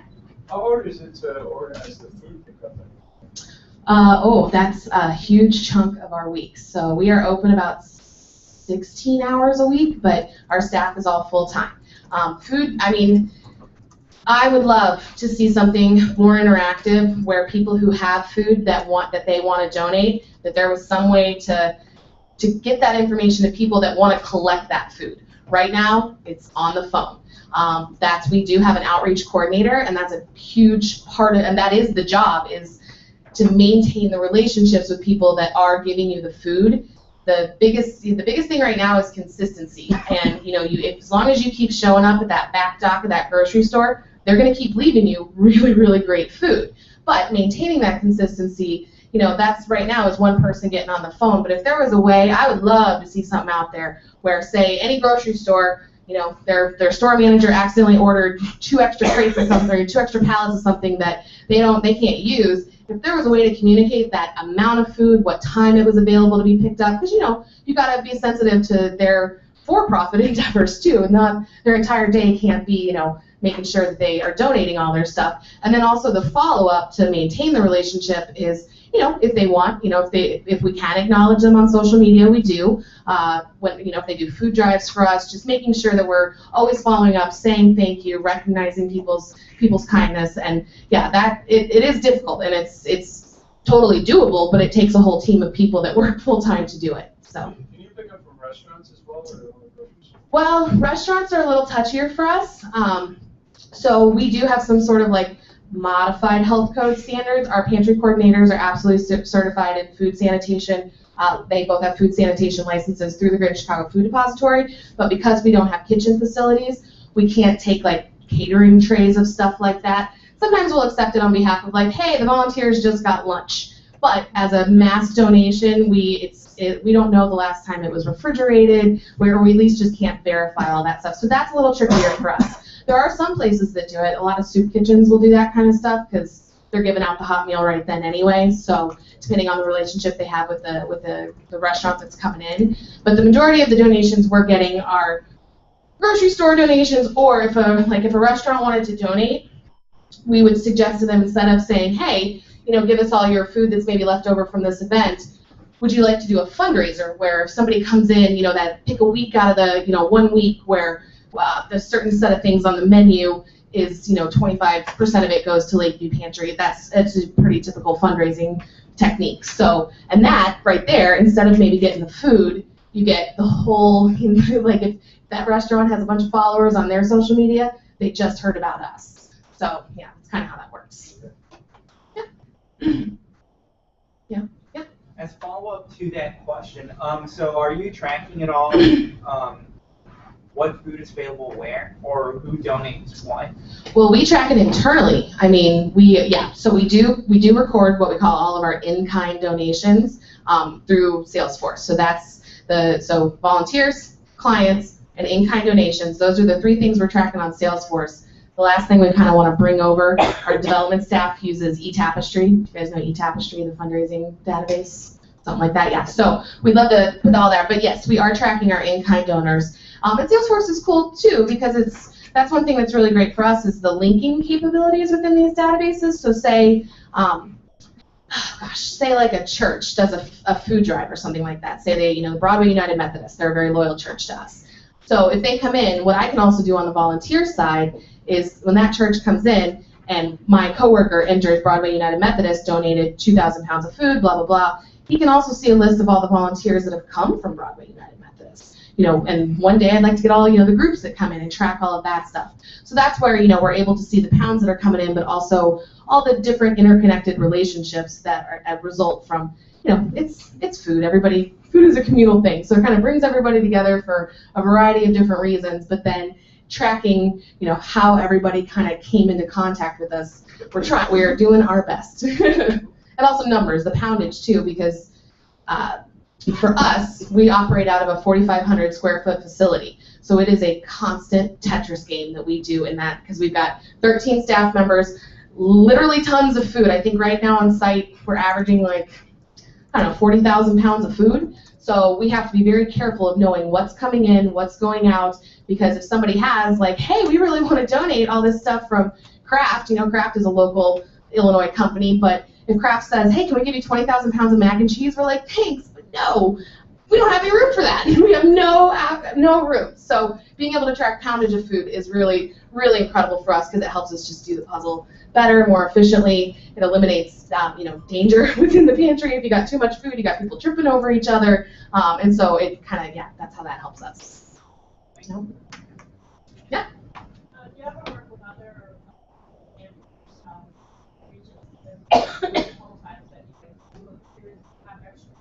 Yeah. Oh my goodness. Oh, so sharing food? Yeah. So she's asking if you guys in here, do we work with other agencies and ultimately share food? Not enough because we don't have the tools for it yet. There are certainly possibilities, and it's happening. On the north side, it's called NON, which is the Northside Anti-Hunger Association, or Northside Anti-Hunger Network. And so one of my coworkers is on that board. So that's a network that we interact with a lot. So if we do have extra stuff, that's usually our first call. But that, again, is just from having a very long-standing interpersonal relationship and not something where we went on, we're like, okay, blah, blah, blah, database, let's see who needs this food right now. I'm sure by the end of this weekend you guys will have that application, right? Yeah? Okay, you let me know. But we would love to have something like that because we know that, when we get, we had applesauce coming out the ears. We literally could not give it away for free. Like, literally couldn't give it away for free. So, we had all this applesauce that's taking up room where we're like, well, we actually need to get in the higher protein things. We want to bring in more milk. We want to bring in more eggs. And, to do that, it's like the applesauce is taking up the space where we need the freezer to be. So we would have loved to have had something where we could have been like, hey, yo, who wants all of this stuff? Come pick it up. And that's kind of all that networking that goes on. But no, those tools don't really exist yet. And if they do exist in some sort of infant state, it's kind of like what Jim was talking about. Everybody has their own version. There's no standardized version. No, there's, and not that there should be a standardized version, but there's not a whole lot of stuff that comes out of the box that's ready for a nonprofit's needs. Like even Salesforce, that's a powerful tool. We didn't need all of it. So, you open it up and you've got where you're like, there are 1,000 fields that I don't need, and my eyes are just boggled right now. So finding something that's really crafted for your needs is a big challenge in nonprofits right now. Yeah? So you keep track of what you want versus what you have. Like, you have targets, you have, high protein versus this. Yeah. Well, and we do keep track of it. We're able to track the numbers of what we give out in terms of those units. So we can track how many people we're serving. We work with dietitians to try to do our best to give out a balanced diet of stuff, because if somebody's already poor and you just gave them a bunch of government food full of sodium, here, have some medical issues. That'll help your poverty. We do, yeah. So we do try to, keep track of what it is that we're giving out. Wait, ask your question again. Let me reformulate that. Basically, you have an application to track your target. Like what we want, yeah. What you want versus what you have, where you can get what you have, or is it all just? It is as simple as on our website, which lakeviewpantry.org. On the bottom, we keep a most wanted items list, which is actually really effective. And even old school, we also just posted in the window on a dry erase board. And I remember one time we had we put tuna, like canned protein, like tuna, canned chicken, stuff like that, diapers, and razors. And we showed up the next day and somebody had left a bag of tuna, diapers, and razors, so it was very literal. So we decided, from that little sign in the window, we're like, well, hell, let's put it on the website. And it works, but we don't have anything more sophisticated than that. It's a changing thing, so sometimes, with especially people that are living outside, but really anybody that's food insecure, you want to focus on proteins and you want to focus on fluids, like especially people living outside. So juices, 100% juices, not the totally sugar-loaded juices, because that, again, just adds more problems. But yeah, being able to ask for those very specific items and knowing that you kind of always need that stuff, but when you have all the extra applesauce, you're like, we're good. Got enough applesauce. So it's real simple now, but it would be nice to have some more elevated things to know all that. So you guys don't only give out food then? You mentioned razors and... Oh, correct, yes. Then do you also get that from grocery stores or other places? We get less of, so first, yes, we do give out more than food. We also accept donations of more than food. The only thing we really can't accept outside of like the catering and the perishable stuff, we can't accept large pieces of furniture. So no beds, no desks, no things like that, because we just don't have the space for it. But we do have a clothing closet. So after people get their food, they're more than welcome to visit our clothing room. And that's where it's kind of the most bonkers room in the house. You have like I have no idea what's going to be in here today, but it's got clothes, shoes, household items, dishes, things like that. And then people do often donate hygiene products. So we often do not solicit if grocery stores ask us, like, what is it that you guys want? We usually don't include the hygiene stuff. If they throw it in there just as, by proxy, then great, we have it, which is where we go kind of to our own community and say, hey guys, we've had a lot of questions about people, hey, I'm going on a job interview, hooray! Do you have like a suit and tie in your clothing room and maybe like some razor blades and some deodorant and stuff like that you need for job interviews? So we kind of go to our own supporters to collect stuff like that. Yeah. And volunteer corps are really, really powerful. I mean, if you establish a good relationship, you can pretty much ask them for anything. I had them digging out, vans in the blizzard. So, and they will. They'll, you kind of pump it out there. We joke around because now my coworker's office is full of coffee cans. It's festival season right now. We send a lot of volunteers to street festivals, things like that. So she's like, hey, can I put on social media, to the volunteers that we need the coffee cans, because you turn them into like donation bins, and instead of buying $10 a pop these plastic tubs, it's like, well, let's see what we can collect from the volunteers. And she comes into my office, she's like, make them stop. I have too many. There's coffee cans all over this office. So Yeah, so we do solicit that way, and I got my volunteer T-shirts through Twitter, you know, just kind of put it out there. I told our social media person, I'm like, well, I need T-shirts. They cost about $2,500. That's out of my budget. You want to see if somebody out there will pay for it? So she put it out there. I had them paid for in an hour. It was awesome, which is lightning speed in nonprofit world. So, yeah. Anybody else? Yes, sir. I was wondering if you knew the percentage of homeless in Chicago, veteran homeless. Oh, I do not. Yeah, we'll continue. If you knew the number at this point. Percentage of veteran homeless. Entirely too many. And our old case manager, she actually works for the VA now, and I should know this question or this answer. I do not actually know the percentage of homeless people who are veterans in the city of Chicago. I'm sorry. Hey, dear Google. Well, no, I'm looking at the data portal. Okay. If you're interested in some numbers about the Lakeview neighborhood, because sometimes people, you know, that's kind of what Jim was talking, you know, your technology also helps you tell the story of your agency and your organization. And a lot of people, one of their first questions is, why does Lakeview need a food pantry? Aren't they like the rich gentrified area? Like, what do you guys need with a food pantry? And Lakeview is actually an incredibly dense neighborhood. There's about 100,000 people that live in Lakeview, and there was I think the Reader did it recently, or the Food Depository may have done it, but 10% of the people that live in Lakeview actually live below the poverty line, which per capita actually makes it one of the more, it's got a higher percentage of people living below the poverty line than a lot of other neighborhoods in the city that have a more equitable income in their neighborhoods. So within that, you know, the homeless has kind of left Lakeview right now because Lakeview's kind of, they're being priced out, and we're seeing a huge increase in the number of people that need services in Uptown. It's not like Uptown was entirely stable to start with, and it's kind of getting worse right now. On the data portal, there isn't veterans homelessness, but there is stats on the utilization of homeless shelters, both overnight stays and just utilization of beds. And then there's demographic information showing level of poverty per community area. So you can see Lakeview versus Uptown versus Lincoln Park. Yeah, yeah. And it's a different state of poverty. I mean, we are not Englewood. It's a whole different thing. But I mean, the thing that happens, what's interesting, again, kind of data collection to watch in a neighborhood like Lakeview, is that Lakeview has kind of added more people who are wealthy without really removing the poverty that always existed. It's shifting now, it will always shift, but as more people came in that did have a higher income in Lakeview, the people who were living below the poverty line didn't really go anywhere. They just went into darker pockets. So we kind of see ourselves as a center that can still collect that information from people and make sure that, you know, despite whatever generalization might be made about a certain part of the city, that you're still reflecting the reality of people's situations and making sure if people need food, that they have food. Because there is plenty of food out there to get. It's just you have to have an organized system to collect it and distribute it, and then also know who needs it. So, yeah. We can talk about this stuff all day. Yeah. Does anyone else have any other questions? Especially about the technology stuff, because I would love to know more about how you guys see all this, these systems and processes.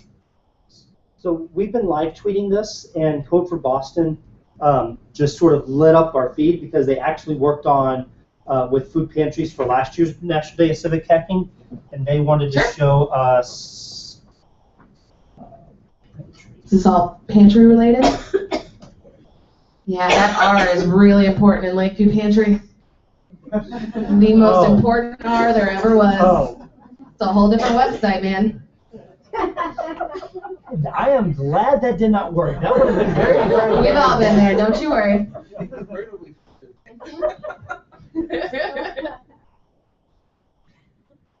What? See? I have very little to teach you guys. I'm here to learn all this stuff. Yeah, this is awesome. So they've created just sort of a finder for different pantries. They, so there's multiple pantries here. Sure. It's giving the directions. Well, it's not going here, but it opens up into Google Maps. They're also talking with food pantries in Boston about how to understand how they can best support the food inventory need. And so if people are interested in talking to Boston to sort of learn what they did, I can try to set up a Google Hangout with Boston. Well, and if you want kind of the Chicago version, it's not as sophisticated as this. The Greater Chicago Food Depository, it's Chicago's foodbank.org, and they have an agency locator. We use this a lot for the clients just because we don't always know where to refer people. So we do have service boundaries. So if people want to be eligible for our services, they have to live within our service boundary. Yeah, go to Program Finder. And so we use this every day, every single day. So we enter people's zip codes. One thing we would like, see now it's got a map on it, which is new in the last like 6 months. Some people, especially when you're dealing with language barriers, don't always know what street they live on. Maybe they're going through mental illness stuff and can't remember their addresses. We always did want a map because we're like, what is the main intersection that you live? People also list their accessibility, sometimes based on zip code. Like, so there's certain food pantries, they'll say anybody that lives in the 60613, 60640 zip code is eligible for our services, whereas us, we actually give streets. So our service boundaries are from Montrose down to Fullerton, the water out to Damon. So you can't always just, put in a zip code because there could be multiple things. So having, a different way to track like accessibility when it's like, okay, we'll serve you one time, but here's where you need to go in the future. It's, having tools like this really helps us refer people correctly because, again, food insecurity, it's a symptom of a lot of problems in people's lives, which means that they're standing in a lot of other lines throughout their day. There's usually a lot of other agencies they got to visit to make sure that they're, providing for their families. So in any way we can cut corners for people and help them navigate the bureaucracy, that's what we try to do when they're there. So so that's our version. Yeah. Awesome. Can I ask a question just to kind of group here collectively? When we come and give these presentations, is there information that you would like us to be able to share with you that we're not telling you? Or in my case, any information, because I provided nothing. I certainly did not mean to imply. Okay. But again, I was kind of talking about that disconnect of us being able to kind of adequately define what our problems are. Yeah. So that you guys can kind of try to solve them. So I'm just wondering, are there more things that we can provide to you that would give you more direction in how you can actually help us? What are you guys staring all day? Yeah. One of the things could be that the state as it is right now, what technology is successful to you?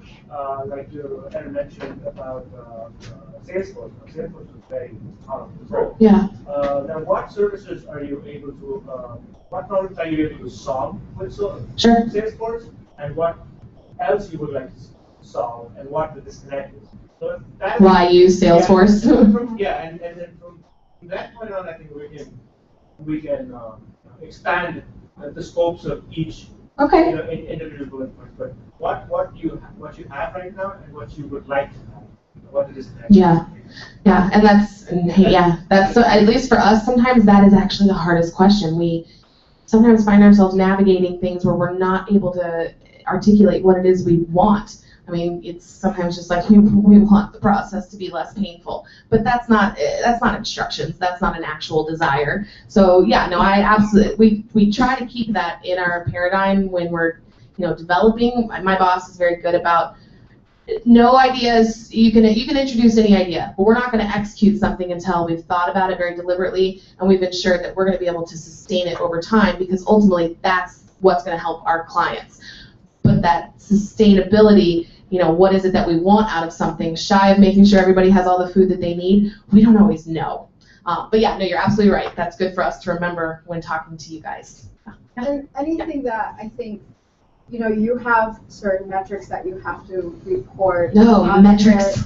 They're like kind of drilled down, and it's the things that layer on top of it that kind of take away from that actual being able to say this one volunteer did this one thing, which is probably the important thing that you have to be able to report to funders. So anything that is cumbersome to the volunteer delivering that one thing. So if there's the paper, if your volunteers are spending 10 hours filling out paper and only 1 hour being able to distribute food, then if there's something, that process, we would need to know that process so that we can help reduce that process so the volunteer can then now, 3 hours distributing food in just 7 hours on paper, or whatever the case is. So anything that overloads that process of being able to actually deliver what the end product is or the service. Yeah, well, and again, like I absolutely agree. I work 40 hours a week and we're only open 16 hours a week. It takes, as much time to prepare to run a food pantry as it does to run a food pantry. So yeah, cutting down a lot of that stuff. It's kind of, it's the brave new world of, what all that looks like when you don't have that bureaucracy. Unfortunately, in nonprofits, bureaucracy has been such a given for so long that we have to toe that line and balance the welcoming and the openness of new systems that are more effective, more efficient, without completely overwhelming ourselves and making sure that we can maintain it. But the hurdles, the roadblocks. So, and just kind of as a, talked about clients, volunteers, things like that, something for my agency, what we would also love to see is we would love to be able to develop our advocacy program. Again, we want to, we are providing emergency food relief. We will always provide emergency food relief. That's how we started. That's what we do. But we also want to become an anti-poverty center, and those are such different conversations in the day-to-day operations. We would love to know, there would just like kind of wanting to integrate people in terms of wanting to make donations. We'd love to know more about what's going on legislatively that affects our clients. I mean, food stamps, you guys know SNAP, all that kind of stuff. So they changed all the distribution dates in the last 3 months on when people can get their food stamps. And it bumped people's, like when people used to get it on, like, say, the 17th, now they weren't getting it till the 24th. And, that extra week of having absolutely no money, that dramatically affects people's lives on a personal level, but that also affects our traffic within our food pantry. So being able to see, we operate in our own little world, but being able to see the outside forces that affect poverty and hunger situations, there's not a whole lot of tools out there right now that are showing that. I mean, we'd love to know more about what is being voted on in Springfield, what's being debated, how are the alder people talking to each other, how are the neighborhoods talking to each other, and it would be awesome to have more networking tools like that. But yeah, it's all kind of individual relationships and individual systems. So get on that, guys. Any other questions or anything? I'm sure I missed something, but you guys don't know. Yeah? I think that's my show. All right, well, thank you guys. I appreciate it. If you have anything else, let me know. Thank you. All right. Thanks. That was fantastic. And if you're not following Lakeview Pantry on Twitter, they're at Lakeview Pantry. Oh, yeah. Sorry, I social media. I always forget that stuff. Website, lakeviewpantry.org. We're on Facebook. We're on Twitter. I'm sure there's hashtags out there for everything. Oh. We have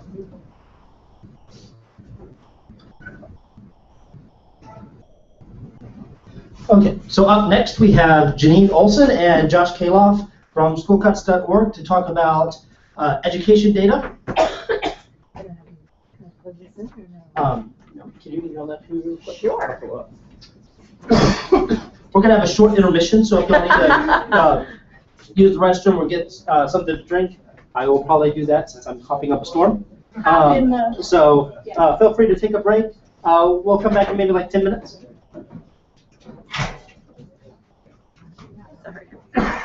Oh, no problem. So much stuff going on. I usually have a flash drive with me, but I don't. And I actually realized that I don't have your slide up. I'm going to fix that.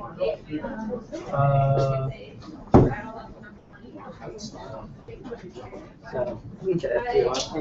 Yeah, please. I need to send this to. So what I was getting at was, what was I getting at? Oh, I don't know. Like stuff like. Christopher, nice to meet you. There's more tangible things. Well, yeah. I know I'm like meetings. Sorry, like I know you. How you doing? Really good. Education market, I'm not gonna be. Yeah. This is the second annual. Not data, no.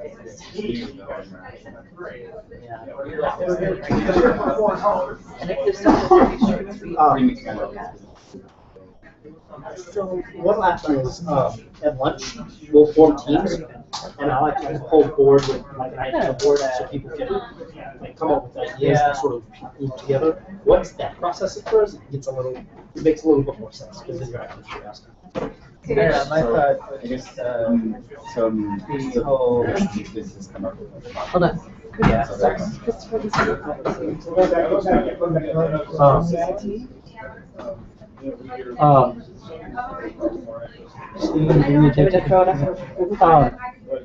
oh yeah, perfect. Or I bet. Tell you what, send it to. Sorry. Or send it to. Send it to this one. I know that one. So the way this event works is, so all the nonprofits and social orgs are coming together, talking about their problems, and then in the afternoon, people are coming up with ideas. It's sort of a microcosm of how the community works, sort of on an everyday basis. So once we talk to a nonprofit, we learn more about what their needs are, and once we figure out, what that particular organization needs, we connect it with developers who can build product. There's been almost 100. We have an open site that's helping tracking all the projects. But it's not the easiest thing to track, because some things are like, some things like, and then some things are big, huge, month-long projects like the school cuts that are in place. Oh, we were so busy.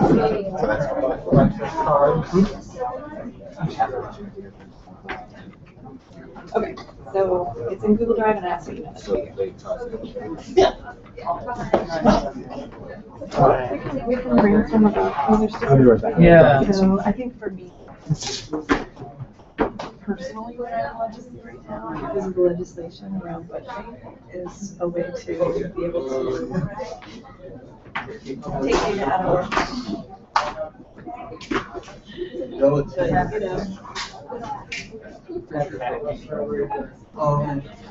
Hey, hack for change. I know. It's I emailed it to you, and I also have a Google Drive. Is it show? I'm pretty sure it's Sure. it's okay. Yep. Hey there.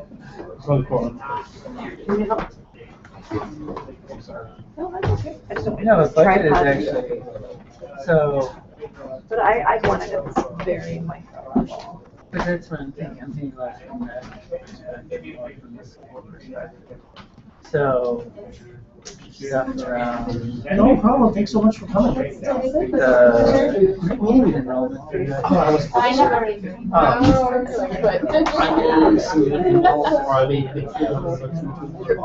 Oh, yeah. Well, no, but like how you figure it out.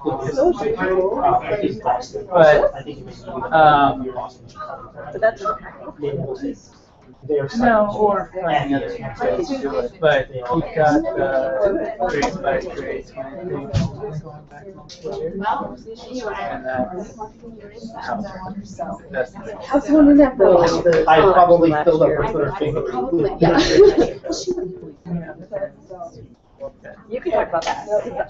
That is Dan, not even making my content, but you can. well, the only reason why is because it's you saw what happened. Nice to meet you Thanks too. so much.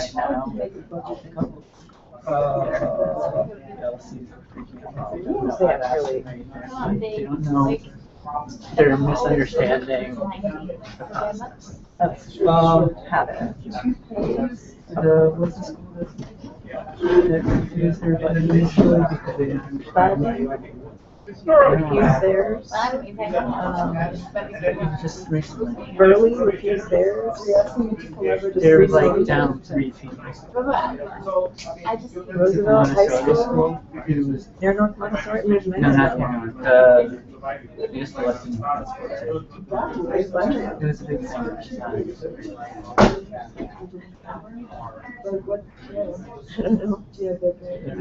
I think one of the things that I think is like, this is the thing to go back. And do this timeline, and is that what happened? So I really stand so processing.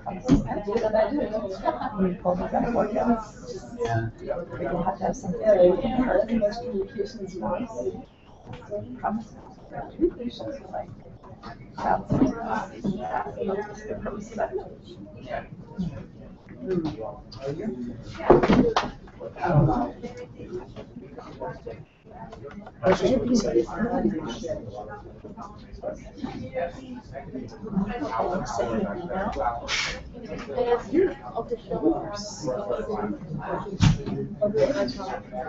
Yeah, because I have a wallet and a pulse. There we go. It's such a big yeah.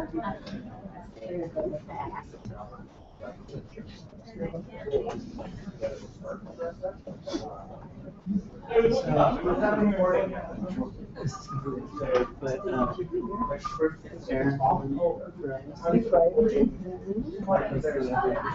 Something happened right now.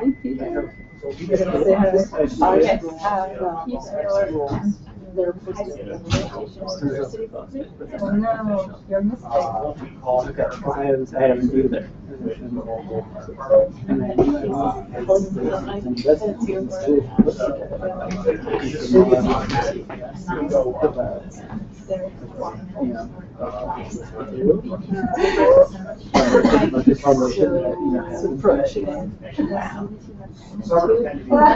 Yeah, that's like. So they don't necessarily want to say. Hold on. So, yeah.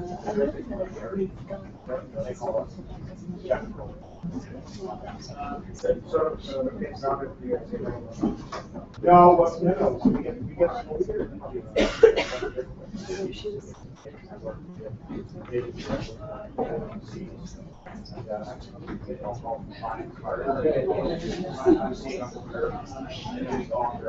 And then our dispatcher. What are you missing? Well, it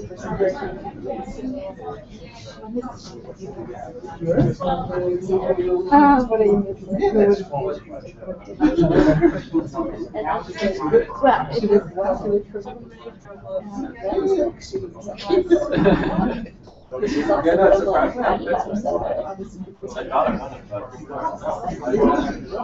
well, then you don't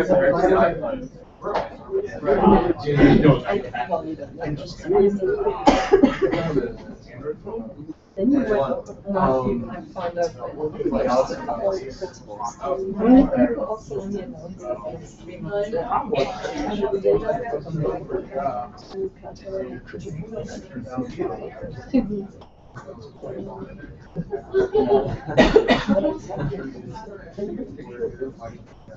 Yeah.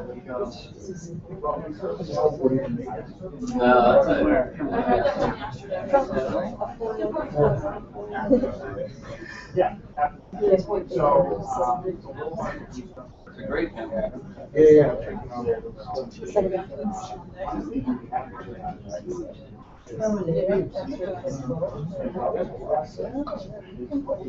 And it's basically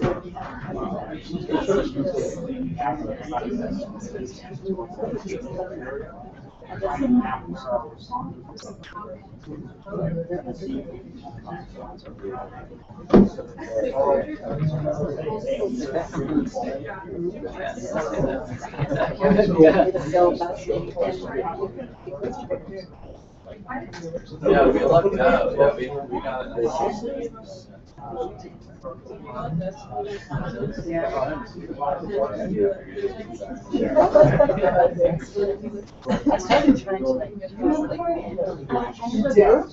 Business card from my biggest difficulties, and I was working for a corporation.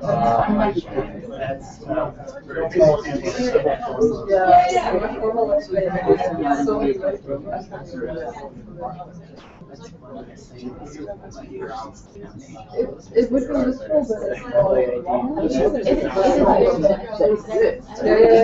Well, yeah. So what it was,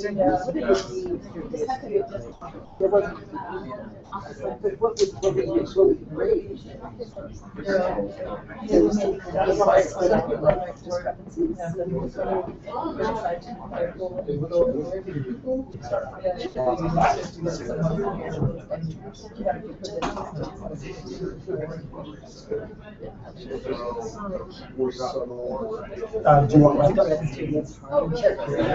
So I've got 2 lavaliers and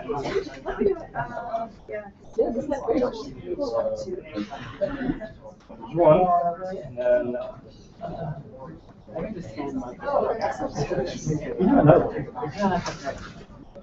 sure. Okay. What am I other ones? He's gonna do his. He's gonna I will talk about this.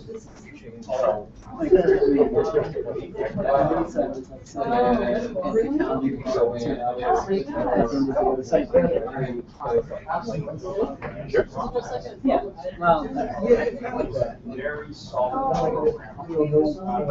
well, that's the whole point. Like, it's hands-free. You just put it to the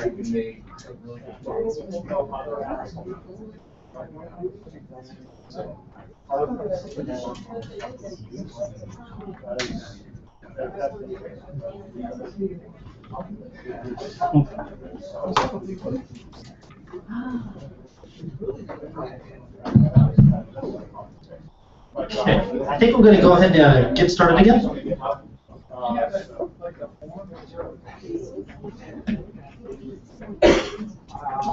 So I'd like to introduce Janine Olson and Josh Kaloff from the Apples to Apples team. They're 2 of the main leads behind the schoolcuts.org. And so schoolcuts.org was a site that came out last year that showed all the information for the school closings. It was one of the most, it's probably the most viewed Civic app that's ever been produced in Chicago, simply because a lot of people cared about the schools. And so for this event, we wanted to sort of find a neutral party to talk about school data, and Janine and Josh graciously agreed to talk about their stuff. So without further ado, Janine and Josh. Hi, good morning. All right, there we go. Yes, I'm Janine Olson, this is Josh Kaloff, and we belong to 2 teams for school data here in Chicago. The first team that we assembled was CPS Apples to Apples, which was specifically a data gathering, liberating, and data analysis project. And then we teamed up with some people that aren't here today, but who are incredibly talented to create schoolcuts.org. Now, for anybody that's in the room, who here was ever a CPS student, Chicago Public School student? Can I get a hand? Wow, oh, that is so awesome. Okay, who here is a Chicago Public Schools parent? Sweet. Who here just is neither, but just follows education data just for fun? Excellent. All right, so I am 2 of those. I am a Chicago Public Schools parent, and I follow education data just for fun. I do not work for Chicago Public Schools, for the union, for anything else that makes money off of Chicago Public Schools, just a parent. But I am a qualitative researcher, so I usually don't get to talk in front of groups like this. Where are my anthropologists, sociologists, ethnographers in the house? Oh, you know how to shout out. Raise the room. Raise the room. Raise the room with the anthropologists. They'll be looking at you closely later and possibly taking photos.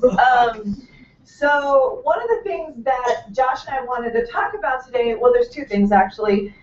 There was the project that we did, but there also what's going on right now in education data in Chicago, because really the topic is so large and so deep that you could spend all your free time on just this one area of Chicago's data. I'm going to go back a slide. Okay, so the things that we really care about, or I really care about, Josh can add to this, is does real life in Chicago schools match the paper decisions, the paper data that we are given as parents, politicians, and community organizers? And what does equity in Chicago look like in regards to public education? We can talk about what is fair, which might be a little bit different than equity, but what does equity look like? Because for a lot of people, that is an admirable goal in public education. And then how do we keep everyone accountable? There are a lot of politicians involved in decisions about public education in Chicago, especially since our district is under control of the mayor's office, which is very unusual in terms of other districts in the United States. And so how do we keep people accountable for the decisions they make and the outcomes of those decisions? And then one of the other things that we got into in terms of school cuts, which was really interesting and exciting, was looking at or viewing possible futures before a final decision was made. And we'll talk a little bit about that, how that happened. And it had to happen very quickly. I wish we'd had more lead time, but really we were running at the same time that a lot of these decisions were unfolding last year during the school closings conversations. So big challenges, like the big 50,000-foot challenges for us is getting datable and workable formats.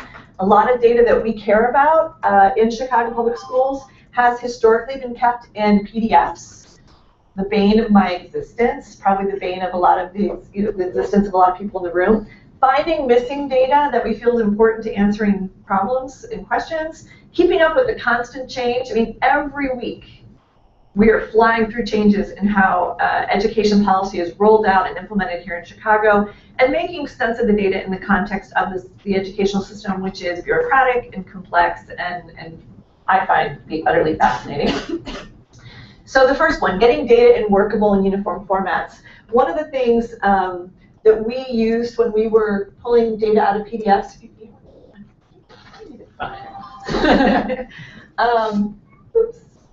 was Tabula. Who here is familiar with Tabula, Manuel Aristen's Tabula? Okay, Tabula is you can go online, look up Tabula.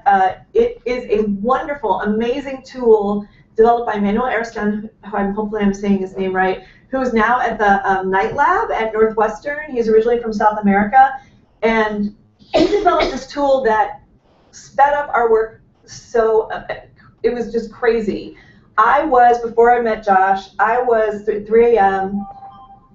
going into PDFs and retyping the content 3 times in order to see if I could get the data exactly how it was presented in PDFs. Once I found Tabula, the extraction of data from PDFs just exploded.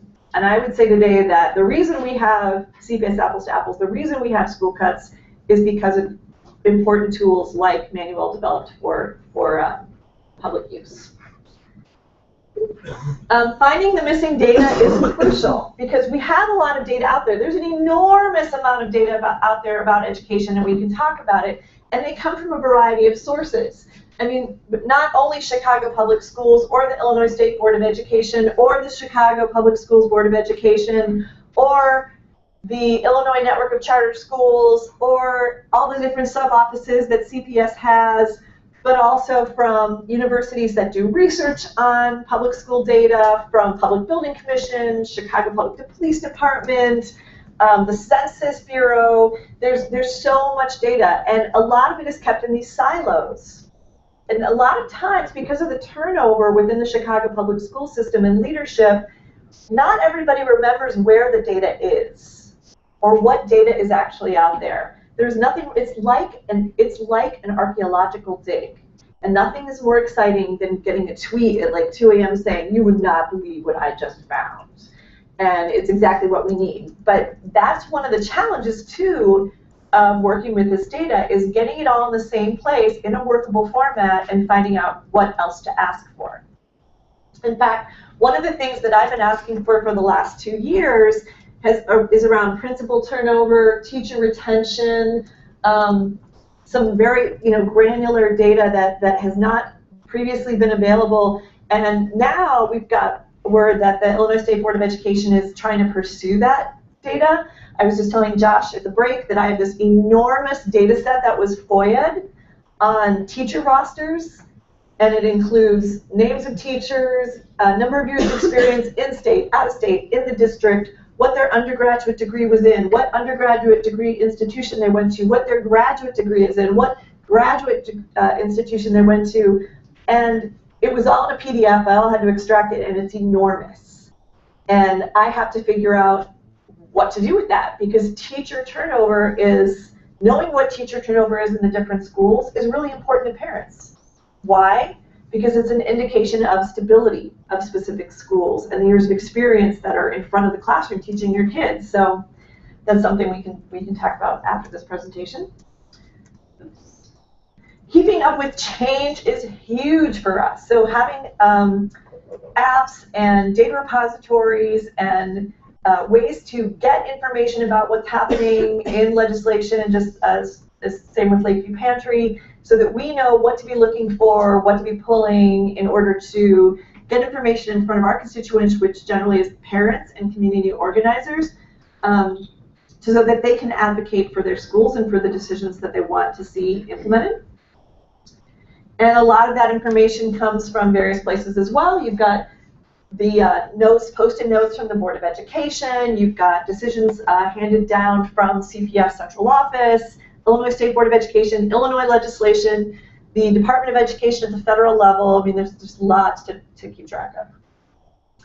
That's why I admire people like this. Does anyone else ever listen to Linda Lutton on WBEZ? She's the education reporter for WBEZ, which is the public radio station in Chicago. This woman is a walking, talking repository of Chicago public school history and data. It is unbelievable what she knows and what she can find. And so the data that we gather and the data that we go seek isn't only used in this kind of discrete form of people, of parents and community organizers. We have a lot of relationships with journalists, with university researchers, and even in the Chicago public schools with teachers, with principals, with network chiefs, to try to get our arms around this big, hairy, like, confusing problem that is public education in an urban setting. So one thing that I would recommend to you, and it's something really near and dear to my heart, and I don't hear it talked a lot about at organizations or events like these, is get to know organizational systems. Now, I'm a little biased. I teach organizational systems at Northwestern University, but I would say that in my experience, that my knowledge of how things work and how things fit together in an organization, in a community, in a government, has done the most good for what my purposes are in gathering and making sense of very large, disparate sets of data in the world.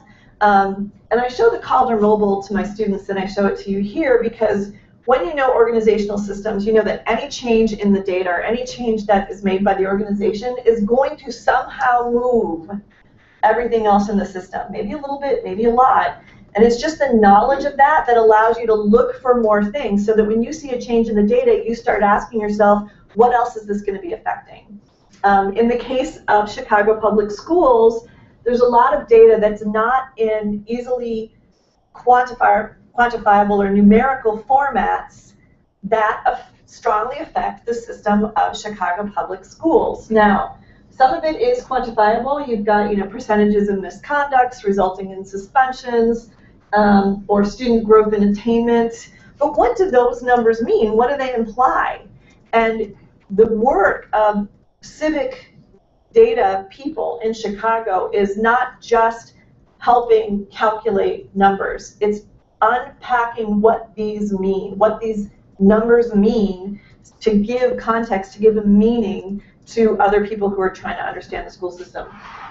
Something that we used in School Catch, which was the 5 essentials work done by the University of Chicago that attempted to measure culture, parent engagement, involve families, effective leaders, also is something that's really, really important to parents, to students, to teachers, to principals, and it's now really important because it's going to be part of how they assess schools. But is it a number, like 1 through 4? No. What do you do with data like that, right? The other thing that's really interesting in terms of the school system is access and enrollment. You cannot treat every school in the Chicago public school system the same. There are so many variations of how school is done within the city of Chicago. There is your neighborhood school, which you can walk over to anytime and enroll anytime throughout the year. There's charter schools, which have application dates, which may have lotteries, and then you just can't walk into and join. You actually have to like get lucky and win the lottery. Those are run by independent organizations. There's magnet schools, same thing. You can't just join anytime, and usually the only time you can get into a magnet school is when your kid is in pre-K, kindergarten, or the first grade, because those spots fill up pretty quickly. There are selective enrollment schools that you have to test into, and selective enrollment elementary schools means that you're bringing your 4-year-old to testing centers to determine where they're going to spend the rest 9 years of their schooling. It's really confusing. It can be confusing. It can be something that you need to view the school data through this lens of it. It cannot be this universal one-fits-all perspective of what school is like or how school is done. And I would say it's not just a challenge for parents, it's a challenge for anybody working with data in Chicago public schools or anybody reporting on data in public schools. If every school was like a Starbucks and every school was the same, this would be a lot easier. But because it's not, you have tons of people across Chicago doing backbets trying to figure out how do we compare schools to one another, how do we figure out, what the context is of each school and how the data is meaningful for each school. There's all the different school types in the city of Chicago right now, or most of them. This is like really crazy diagram, but it's diagrams like this that give you more information about how systems work.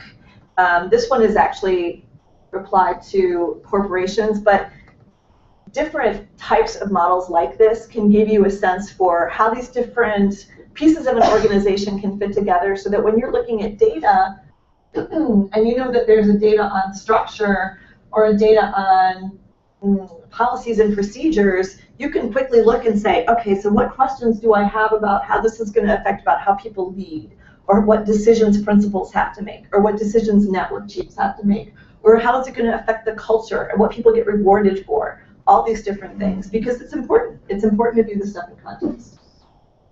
Powers of 10.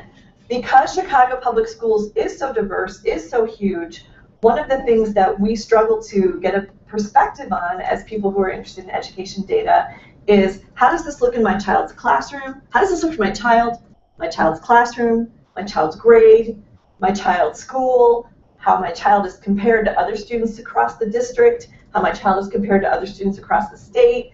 What does the school look like in our neighborhood? What does the school look like in our region? What does the school look like in the district? I mean, it goes on and on and on, right?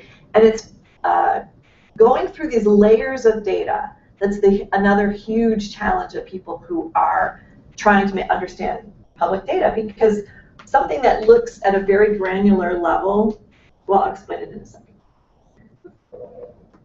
Okay, comparing data to real life, and this example will explain a little bit about the powers of 10.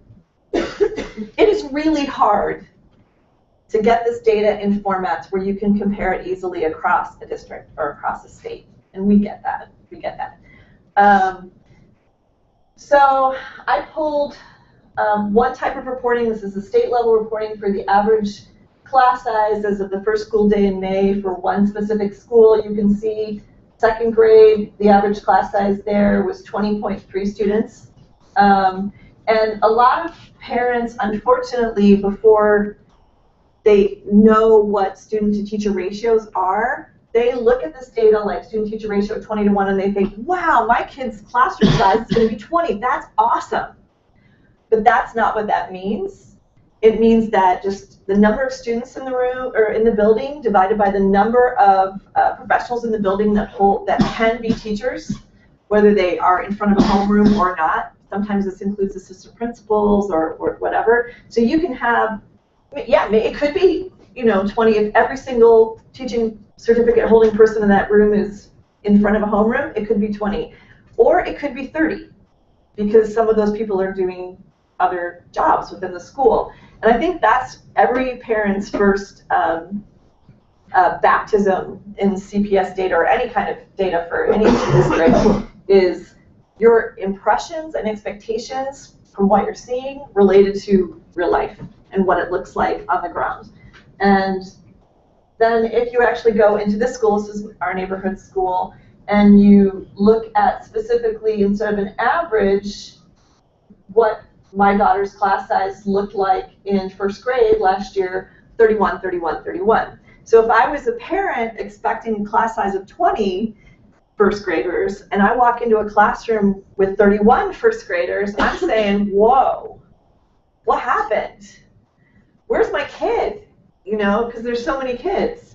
And so just this importance of looking at data, getting out of your seat, getting away from the desktop or laptop, and at least talking to people who've been in schools to try to get a better perspective of what this data looks like on the ground is so, so very important to helping create mutual understanding and getting some shared understanding of the data. All right, so schoolcuts.org last year. This headlines like this on the kind of the tail end of a very contentious teacher strike in Chicago were striking fear and terror in the hearts of parents across the city, students across the city. We're used to school closings, or we have been for the last 10 years, but this was rumored to be much, much bigger. In fact, at some point, rumors were that it would be like 100 schools that were going to be closed across the district. And the district, you know, has about 60 to 650 schools in its portfolio at that time. It was huge. When the data came out, it was jaw-dropping for people who were following along and trying to figure out if their school was going to be on the list, because according to the formula that the district was applying, 330 schools out of 600 something were considered underutilized. Like half of the schools. No, I don't think anyone expected it to be that. I think people thought, oh, there'll be a handful, it'll be somebody else's school, but then half. Not half down to just underutilized. So what is this? What did this mean for all the people on this list? And we could have stopped right there. We could have just said, all right, let's sort the data on this list and figure out what are the top 100 schools that are, you know, most likely to be closed if you're going to be using this as your data set, and we would have been done. And we did actually do some sorting like that. But the questions, we had more questions, and that's one of the things that we've talked a lot to the OpenGov community about, is you start with the question, you don't start with the data. It's really tempting to start with the data you have versus the question you have, and coming up with a better question. And our questions tended towards, what does an underutilized school actually look like? What does half empty look like? And, you know, what was the formula used to determine this specific data set? So that's my first point of entry to this data, is unpacking formulas. And a lot of us are taught that formulas are sacrosanct and that they cannot be messed with. But in my world, formulas are a goalpost or a signpost for priorities and assumptions that are being made by the people creating the formulas. And it's an imperfect system with a lot of diversity, so it's not going to be a perfect formula, but your goal is to try to at least come up with a set of formulas or a set of explanations that tries to level the playing field so you can get the data that most closely mirrors what is actually happening in school. So, total number of classrooms times 0.769%, or 769%, not 0.769%, 76.9%. And then that would equal a homeroom, equaling to 30 students is the ideal enrollment of students at a school. Okay, so what did this formula tell me? I will just speak for me, because there's a lot of, you can talk to different people about my interpretation of the formula and come up with some different things, but I'll just tell you what it told me. It told me that CPS was using their average of 30 students per allotted homeroom as ideal and efficient as a midpoint. And that the way that the data was being presented, that if you looked at it, if you went from the school level to the classroom level, that 20% above 30 was still considered efficient, and 20% below 30 was still considered efficient. But any lower, any higher, you had underutilized and overcrowded. Now, this might not be what CPS intended because they were looking at, we've talked about powers of 10, specific schools, but in terms of how principals make decisions and what it looks like in real life in decision making, going back to that Berk-Littman organizational systems, this is actually more of what was happening in the school specifically. And so you had 23 students in a room that would be considered underutilized. And when you compared small to big data, and when I say small data, I don't mean like tiny bits of data, but it's like an abstract term for qualitative data in my world. So big data is what people talk about when they're talking about these huge data sets that like cover all this ground. Small data is when you go to one spot and you compare what's happening with the big data to what you're seeing and saying, okay, how this school is being portrayed in the big data translate into what's actually happening in the school? How closely does it match? And so you saw a classroom of 23 students over here, and you see a classroom of 36 students. And is this underutilized, or is this efficient? You could go lots of different ways, talk back and forth from now until Sunday about whether you believe in the class size matters, the class size doesn't matter. But what was important to note was that parents had a different understanding of what class size was supposed to be in the classroom. And so this was really an awakening for them. This was kind of like the whoa. And for some parents, this was affirmation. They're like, I've seen this. I've seen this, and nobody believes me, but this is what's happening in my child's school. So one of the things that we were giving parents through the presentation of data was not just nuts and bolts, 2 + 2 = 4, but affirmation and awareness. That is like the sweet spot, right? Of two of the sweet spots of civic data, civic change. How did that affect a school? We were able to show in a map like how principals were using these types of data, this type of data to make decisions at a school level about how rooms were allocated and what like choices they had to make in order to have a number of rooms left available for art, music, technology, science, special education pull-out rooms, bilingual education pull-out rooms. And then if you look at finding the holes, one of the holes we saw when we were talking to people at specific schools or visiting specific schools was this data that I was not aware existed before we started this project, or that I should be looking for, these self-contained special education classrooms.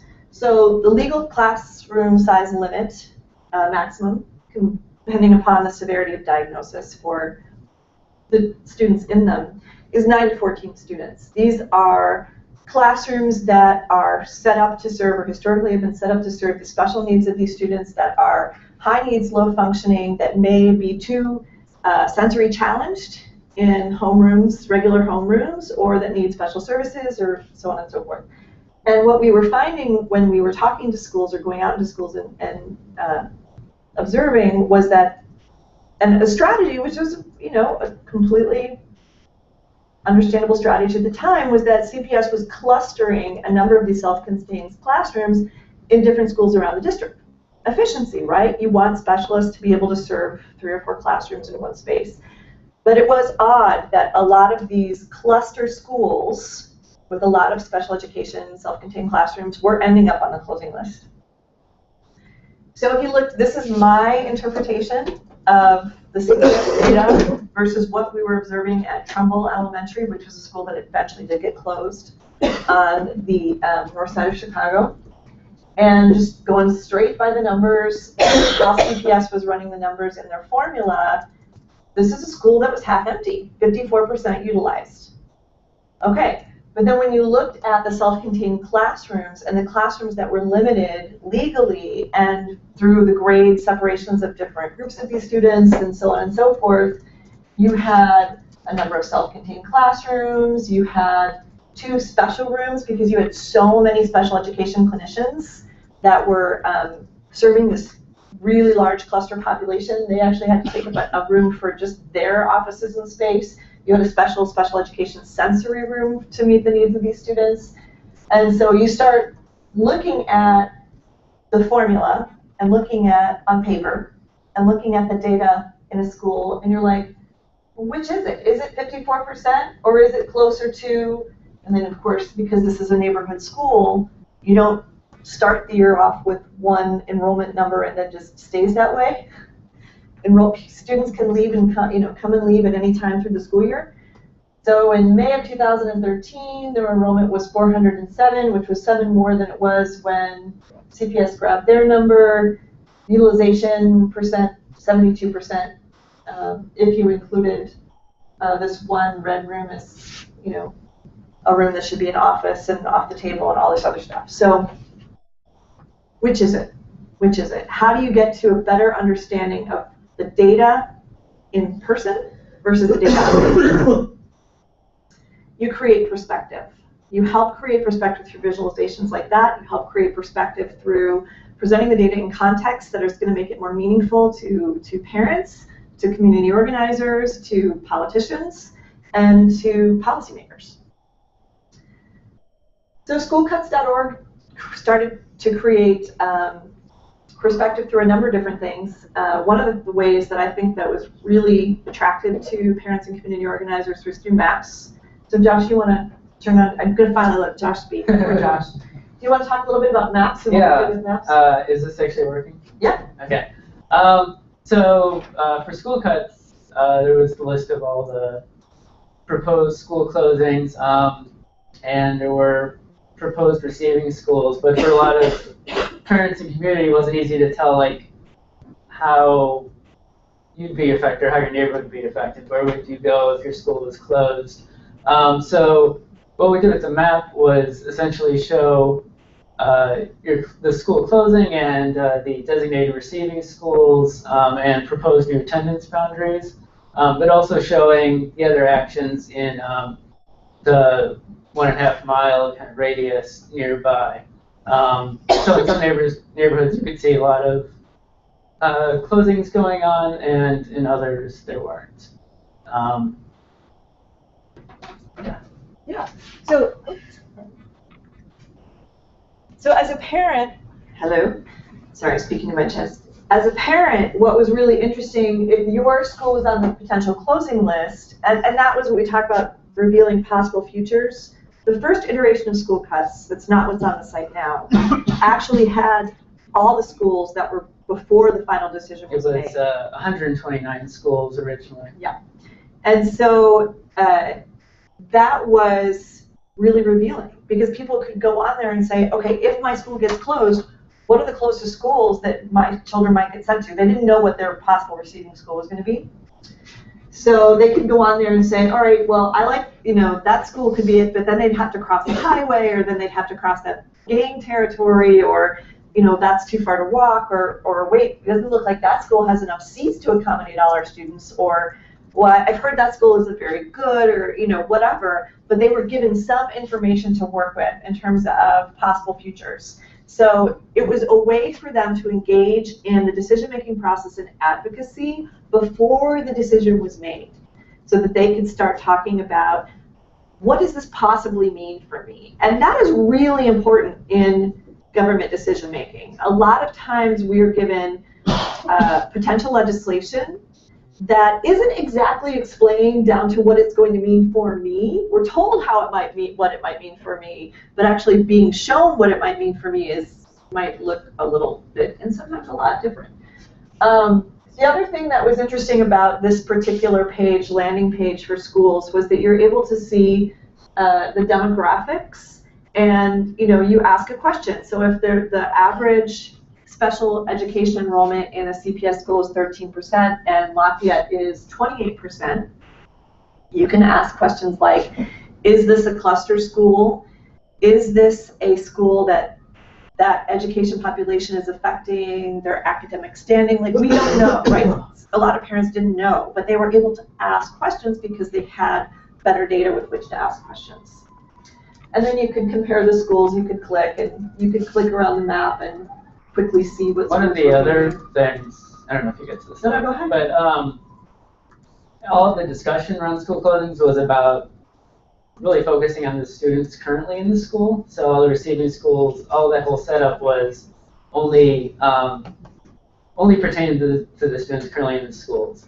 There was kind of this whole separate thing where there was new neighborhood boundaries for the schools, and the neighborhood boundaries didn't necessarily overlap with the official receiving schools. So this is not an example of that, but one thing the map had was basically surfacing these other kind of, what I kind of termed boundary receiving schools. So if you had a 2-year-old or a 3-year-old, your future new school would be different than maybe if you had a 6-year-old.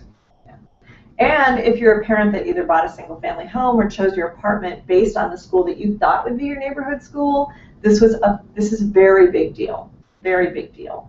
And if you, like Josh said, if you have a 6-year-old in one school and all of a sudden, wait, but I want my kids both in the same school, but now the school for my second kid is going to be a different school, how's that going to work?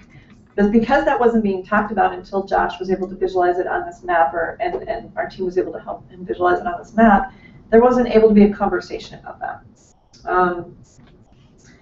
And you know, speaking of performance boundaries, it was really interesting too to be able to look at performance boundaries in context on a map, which now, you know, Chicago Schools has a really actually pretty excellent tool called School Locator,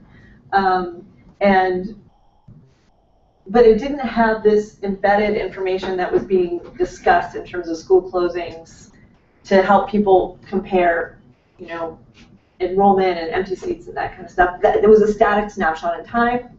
You wouldn't find this amount of empty seats and enrollment today, but it was what was needed at that moment for people to understand what was going on. And, you know, it's interesting to see, like, here's a school in Brentano who was originally, I don't know if they were on the 129, but they were on the 330. Okay. And you see the expressway bisecting their neighborhood boundary, and then you see a charter school that was opened up around 2006 or 2007, I believe, on the other side of the highway from Brentano. And you can track, because we went back and we put all the enrollment numbers of all the schools every year in by address, which was crazy. And that's all in Google Drive and available for anybody that wants it. And you can see, like, the numbers shift as soon as Uno Charter opens up, the numbers moving away from Brentano and into Fuentes. And it's not like 10 or 12. It's significant. It's like 100. You know, all of a sudden you're losing 50 of your students in 1 year. And is that okay? Is that good? Is that bad? Who knows? But when school closings are hinging on utilization, it becomes an issue to discuss. Right. Oh, this was also Josh's brainchild, was creating the circles, radius of how far you have to walk. Well, there was a school utilization commission that was part of this, and one of their recommendations that they're looking at was, I forgot how they phrased it, but making sure that the receiving school was within 1 mile generally, or at most 1.5. So the circles are, the blue one's 1 mile and the red one's 1.5. So I was trying to give the scope of what the commission had recommended. Yeah, I mean, if any of you have a 4-year-old or 5-year-old and you tried to get them to walk 8 blocks in the snow, so anywhere, because you don't have a car or the bus isn't there and you need to get to school, you know how difficult that is. So for a lot of people in the city, proximity to school is a major decision-making factor in where they intend to send their children.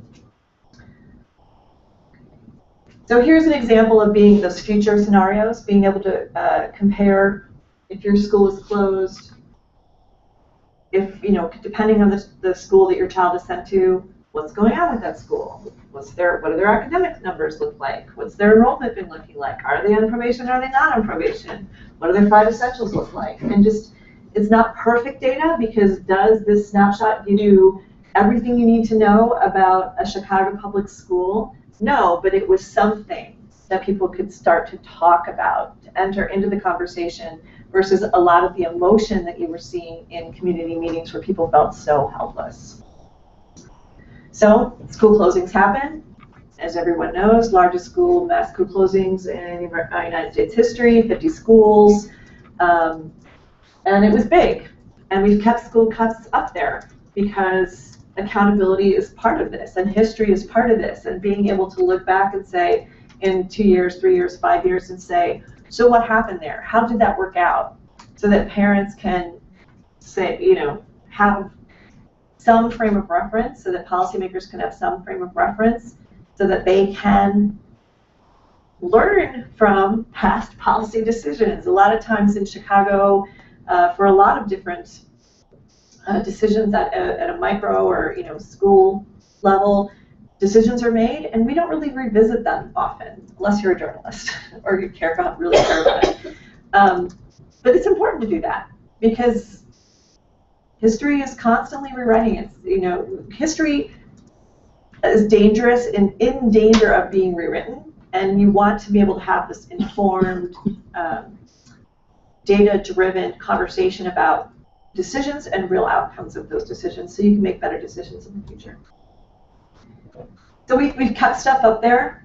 One of the things that we're really interested in is that the mayor's office and CPS leadership was adamant that if school was closed, students would be sent to a much higher performing school. And after delving into the numbers, the definition of much higher performing or higher performing was in doubt for a lot of parents. You can see for the example of Altgeld and Wentworth.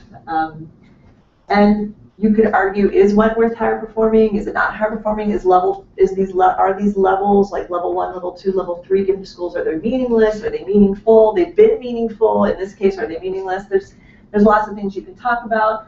But one of the things that I think I learned out of this project most of all is the importance of sharing data with citizens and not selling data to citizens. And creating apps and creating sites and creating meaningful visualizations that leave enough space for them to draw their own conclusions. There were instances in school closings where schools needed to be closed. Our footprint was much too large as a district. And I have talked to parents who have been happy with the receiving school that their students have been sent to. That's not every case, but it did happen. And so you're not going to always get everything you want when you share data with citizens. You're going to get pushback. It will be uncomfortable. It can be messy. But you will have a lot more people pushing together to come around these complicated decisions and complicated data and make better, robust decisions, I think, in the civic space. Oh, the other thing to remember, and this was important about sharing with and not selling to, I've been saying, and I hope it's still true, that we were the first civic app in Chicago to push to be translated entirely into Spanish. And we were able to partner with a translation service that went and translated every page, every data point with a text into Spanish, because so many of our constituents for this school cut site were native Spanish speakers. And this was Lincoln Chandler, who was originally with the Chicago Civic Consulting Alliance. He pushed for, and it was a brilliant idea, to be able to print off different school pages and different comparisons on one sheet, because not everybody had access to apps or the web. And they were going to these community meetings, and they wanted to be able to talk from something and be able to share this information and this data with other people. And so that was really important to him, and it became really important to us, and it was really helpful because people were doing this and they were using it. It was a great idea. So with the 15 minutes that we have left, we can talk about other things that we're trying to get our heads around and questions that you have about education data, like how to track and compare money spent on student populations at the school level. Is it equitable, or how do you see what the amounts are? How to track the outcomes of decisions made in the past, in the future, so that it's easier to hold people accountable for the decisions made in the past. How to create a public repository of uniform school data. That right there, just that, is such a huge thing to get your head around. And how to view data at these different powers of 10, this different context, from the 50,000 foot level and the microscopic level. And in some ways, how to crowdsource data from people who are on the ground, so you can compare data in use to data on paper. other things to talk about in terms of what types of things we're seeing now? I guess it's kind of following along that line, but one thing I'm really interested in is the kind of what school cuts was, but how do you make like the district-wide decision making and budgets and RFPs and contracts and things like that? How do you make it so schools have a lot of responsibility, principals have a lot of responsibility for hiring staff and allocating funds and choosing, in some cases, how many students to admit. So how do you make it so it's easier for principals and local school councils to kind of see how the broader decision making affects them locally, not after the fact, but in time for them to use that to make decisions. So we're going to open up to the floor. Questions about the project that we had, questions about school data in particular. Hey, is that Jim Dispenza back there? Hi, Jim Dispenza. Okay, so Jim, you want to introduce yourself, Jim? Because it's great. We have another professional in the room about school data. So Jim works with school data at CPS, so cool. Thanks. I guess what I can add is that from the moment School Cuts was launched, policymakers inside Chicago Public Schools immediately acknowledged that this was a far more elegant and informative tool than anything our $5 billion public agency had ever created. And I can definitely attest to the fact that it impacted policy decisions in real time. And we actually are looking at the same methodologies, the same tools. I think it's Tableau that Tabula that was used, and so it's a real example of a profound intersection of a small group of volunteers, not only affecting the short-term policy decisions around school closings, but the longer-term improvement of government services. So. And the other thing to note about Jim, and why don't we give the microphone back to the other person that has a question, but so one of the things that when I first started doing this was kind of like CPS central office was this black box, and in a way they kind of have to be in some ways, and in a way that it was just, there's just not a lot of people left there anymore to be able to interact with the public. And Jim was available through Twitter to clear up misconceptions, answer questions, willing to debate, formulas with us in a not defensive, but a, hey, have you thought of this? Or no, I don't see it that way, which I, as a citizen, really appreciated because it was helping me to better understand how decisions were made at this macro level about a lot of these things at this micro school level. And, unfortunately, people like to paint Chicago public schools into these factions, Karen Lewis versus the mayor, or the charters versus the non-charters, or whatever. And when you're working with data, you kind of have to put that aside and try to just understand everybody else's perspective. And that's one of the things that Jim was able. He didn't disclose anything that he wasn't supposed to disclose or whatever, but he was able to kind of be over our shoulder and hang out and say, yeah, I don't think you guys are interpreting it the way that we meant it to be interpreted, or whatever. And that in itself on Twitter, how valuable was that? It was really neat. But someone back there had a question. They've got the microphone. And Hi. Hi. I was wondering if you have any kind of system that you use to store and track metadata about all the different education data, since it's so diverse, and if you don't, can you describe kind of your ad hoc practices for doing that? We don't. Okay, so remember that I'm like a mom with 2 small children, and we had this great volunteer team to put together school cuts, but they weren't the data collectors, they were the data presenters. And so let me tell you what I've done and what Josh has helped me with. Google Drive and Google Fusion have been my friend. And everything that I liberate, everything that I clean up and is posted there, I can never lose my laptop or my access to the cloud, because all these things that I pull down and it's all there. And really, I think one of the things I've always wanted to get to, oh, I smell pizza.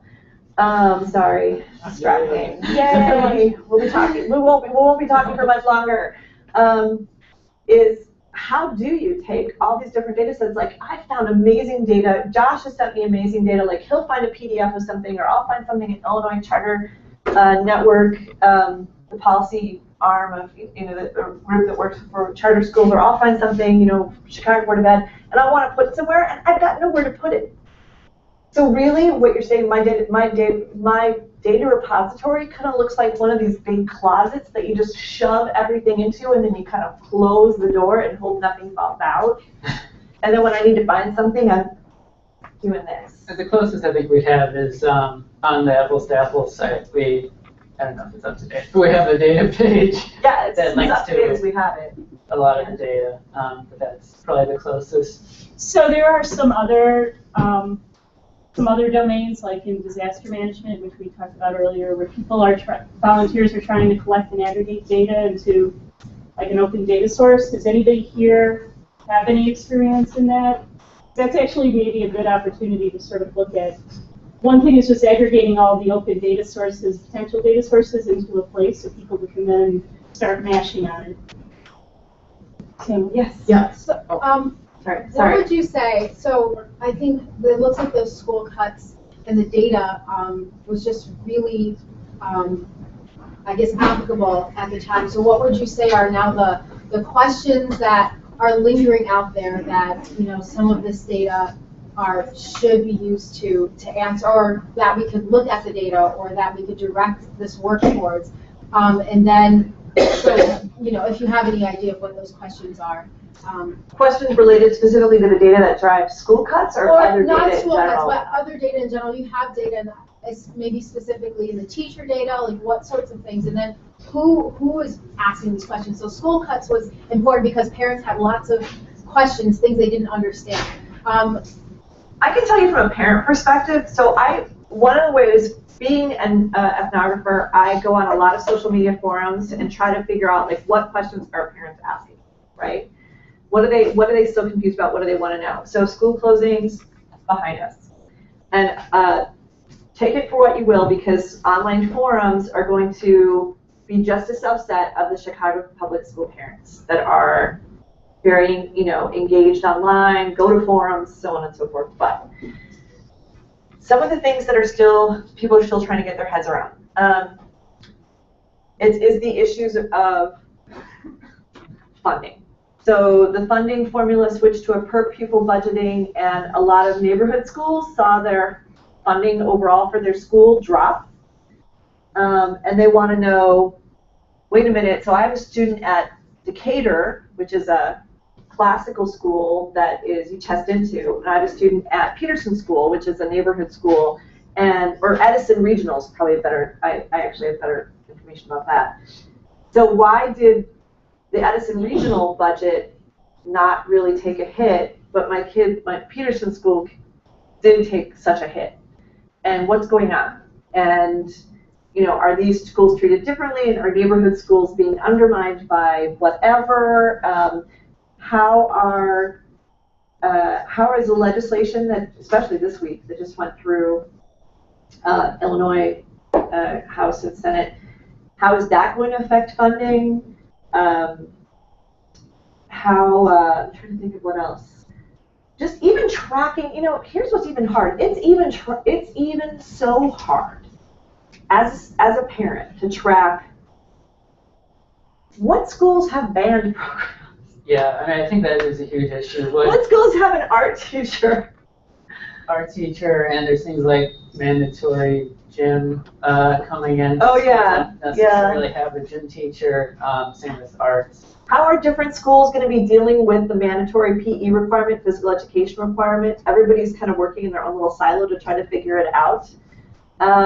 Teacher turnover. What's the teacher turnover at different schools? How does it look different? Because as a parent, I care a lot about teacher turnover. And we were originally considering a charter school that was a little south of our house, but I was personally, as a parent, hearing back, oh, the teachers work there for 2 or 3 years and then they're gone. There's a lot of turnover, so there's a lot of uncertainty, and that honestly made me think twice. that was an important thing for me. It may not be an important thing for everyone, but teacher turnover is kind of an interesting thing for a lot of parents. Are these, can I just ask, are these potential problems ones in which you have data? The teacher turnover thing, I don't have current data, but I have a huge FOIA data set. But really, sorry, go ahead. Oh, we had a question back there. Really, for most of the data, it's just like, how do I get a good, complete picture of each school and what it really looks like when I'm just looking at a website? And I think in the past year or so, CPS really has stepped up, and their newer iteration is actually much cleaner, much easier to try to figure out than their older iteration was. But just like, what do schools look like? So if I'm looking at different schools, if I want to rent an apartment in a different area, change my child's school, whatever, how do I get my head around that? So, yeah. My question is, so if PDF was the format that has been historically used and to present, apparently it's not the most efficient tool. Currently, as we speak, what are they using right now then? Well, I'm going to throw, it depends on the organization. Yeah. So if it's CPS versus Board of Education versus INCS versus ISBE, which is Illinois State Board of Education, there's a lot more Excel than we've seen before, and CSV, I would say. Yeah, I mean, there's still, it's not consistent. CPS is great about posting like enrollment and like performance test scores or data in spreadsheets, but then things like the employment information, that's still in a PDF. You know, all the board decisions are in scanned PDFs, so you can't even really search them. Oh, there was one other thing, which is the master list. So different departments were publishing data sets in whatever format, but the name of the school would be slightly different. And there was no like identifier on every single data set where you could just easily merge all the data. And sometimes schools would change locations. Sometimes schools would change names. It's nuts. And so if you go to CPS Apples to Apples, we have like our biggest data set, and I think School Cuts links to it too. Our biggest data set that we attempted was like all the different school names, all the different addresses, when it was run by traditional means, by AUSL, by a charter, by whatever, when it was closed, what was the, and so it's just really big. So, I mean, the School Cuts work, it was effective because there was a really big policy decision that was happening that we needed the data, we needed the visualization, Correct. we needed to provide the transparency. Correct. What do you think is the biggest policy thing that's coming up right now where we could do something similar? Because we're kicking around a lot of like different things, different problems, right? You know, there's a data management problem, there's a visualization problem. Like, here's the thing. School Cuts existed because we had a data set that we could turn around on a dime. So it wasn't that we thought, oh, this policy is coming, we're going to create the data set and create School Cuts. The data set was there. And so that when school closings came down the pike, we're like, whoa, let's use this data for X. We have enough data to be able to do this. And not entirely, so we had to like find some of those holes and plug them in. But I think if you want to look at how School Cuts works, you have to start at the level of how do you create this easily searchable, easily navigable data repository so that whatever legislation comes down, you can cut it in these different ways and create the next School Cuts.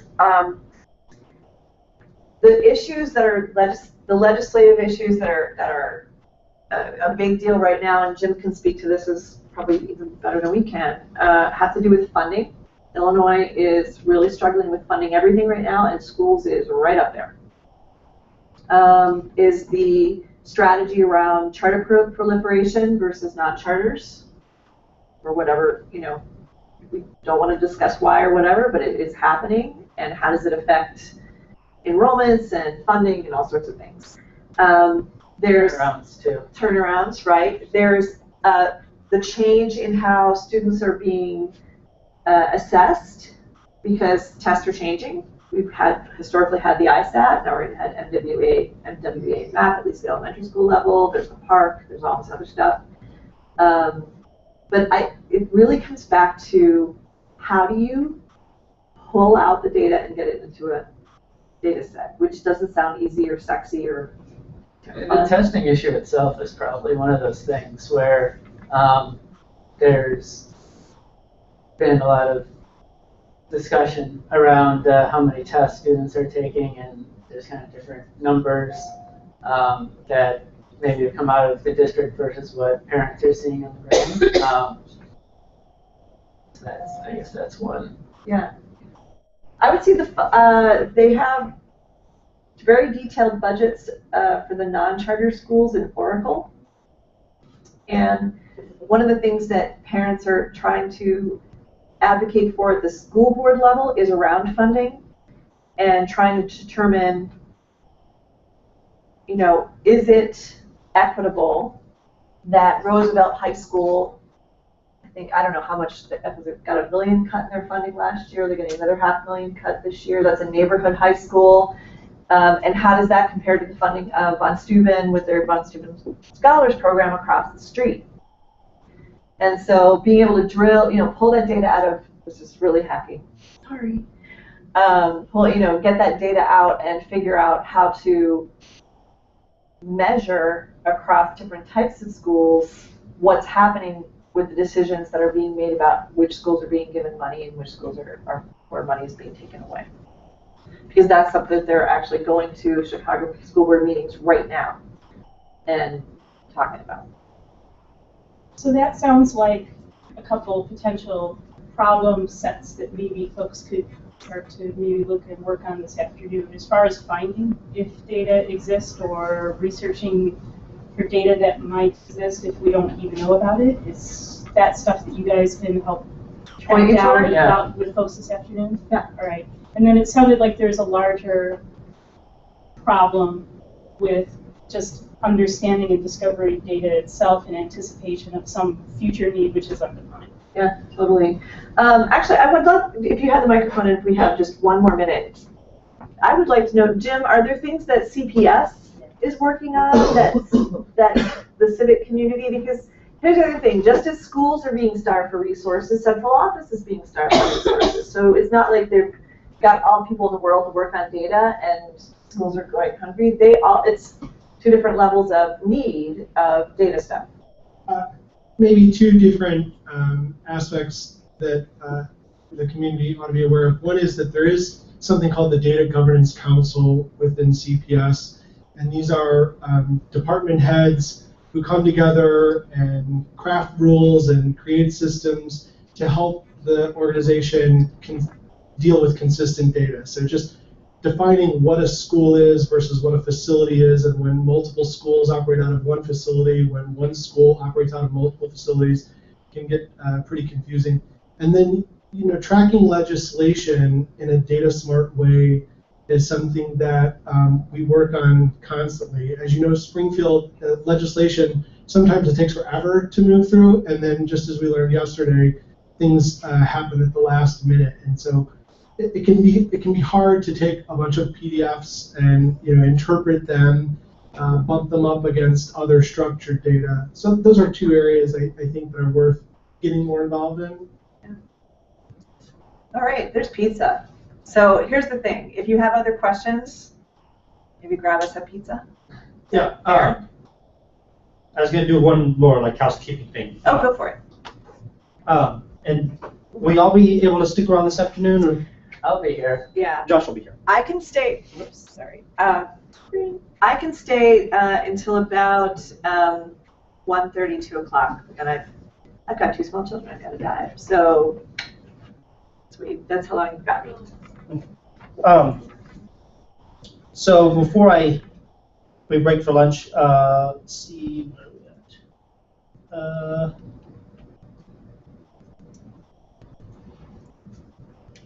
So there's the hack pad that we've been using to take notes. We're now entering the hacking portion of the day. So the general idea is for during the lunch period to form teams break out into groups to help prototype apps that may help solve these problems. They will, and present them later today at 4. I know that's not a lot of time, so wireframes are perfectly okay, prototypes are perfectly okay. We don't actually expect full working apps that are responsibly designed and whiz-bang. It's a small amount of time. The great thing about Chicago's community is that civic hacking is not just once a year, it's happening all the time. There's the OpenGov Hack Night that happens every Tuesday at 1871, the OpenGov Chicago meetings that happen every month. Free Geek Chicago in Logan Square has a hack day every Saturday. And so the idea is that we'll develop prototypes and brainstorming ideas and then be able to carry those forward throughout the year. So feel free to use any of the whiteboards. Once you find a team, feel free to utilize any of the breakout rooms. All the breakout rooms have Wi-Fi and markers. If you have any questions, you can come find me. So please utilize the HackPad. And with that, happy eating.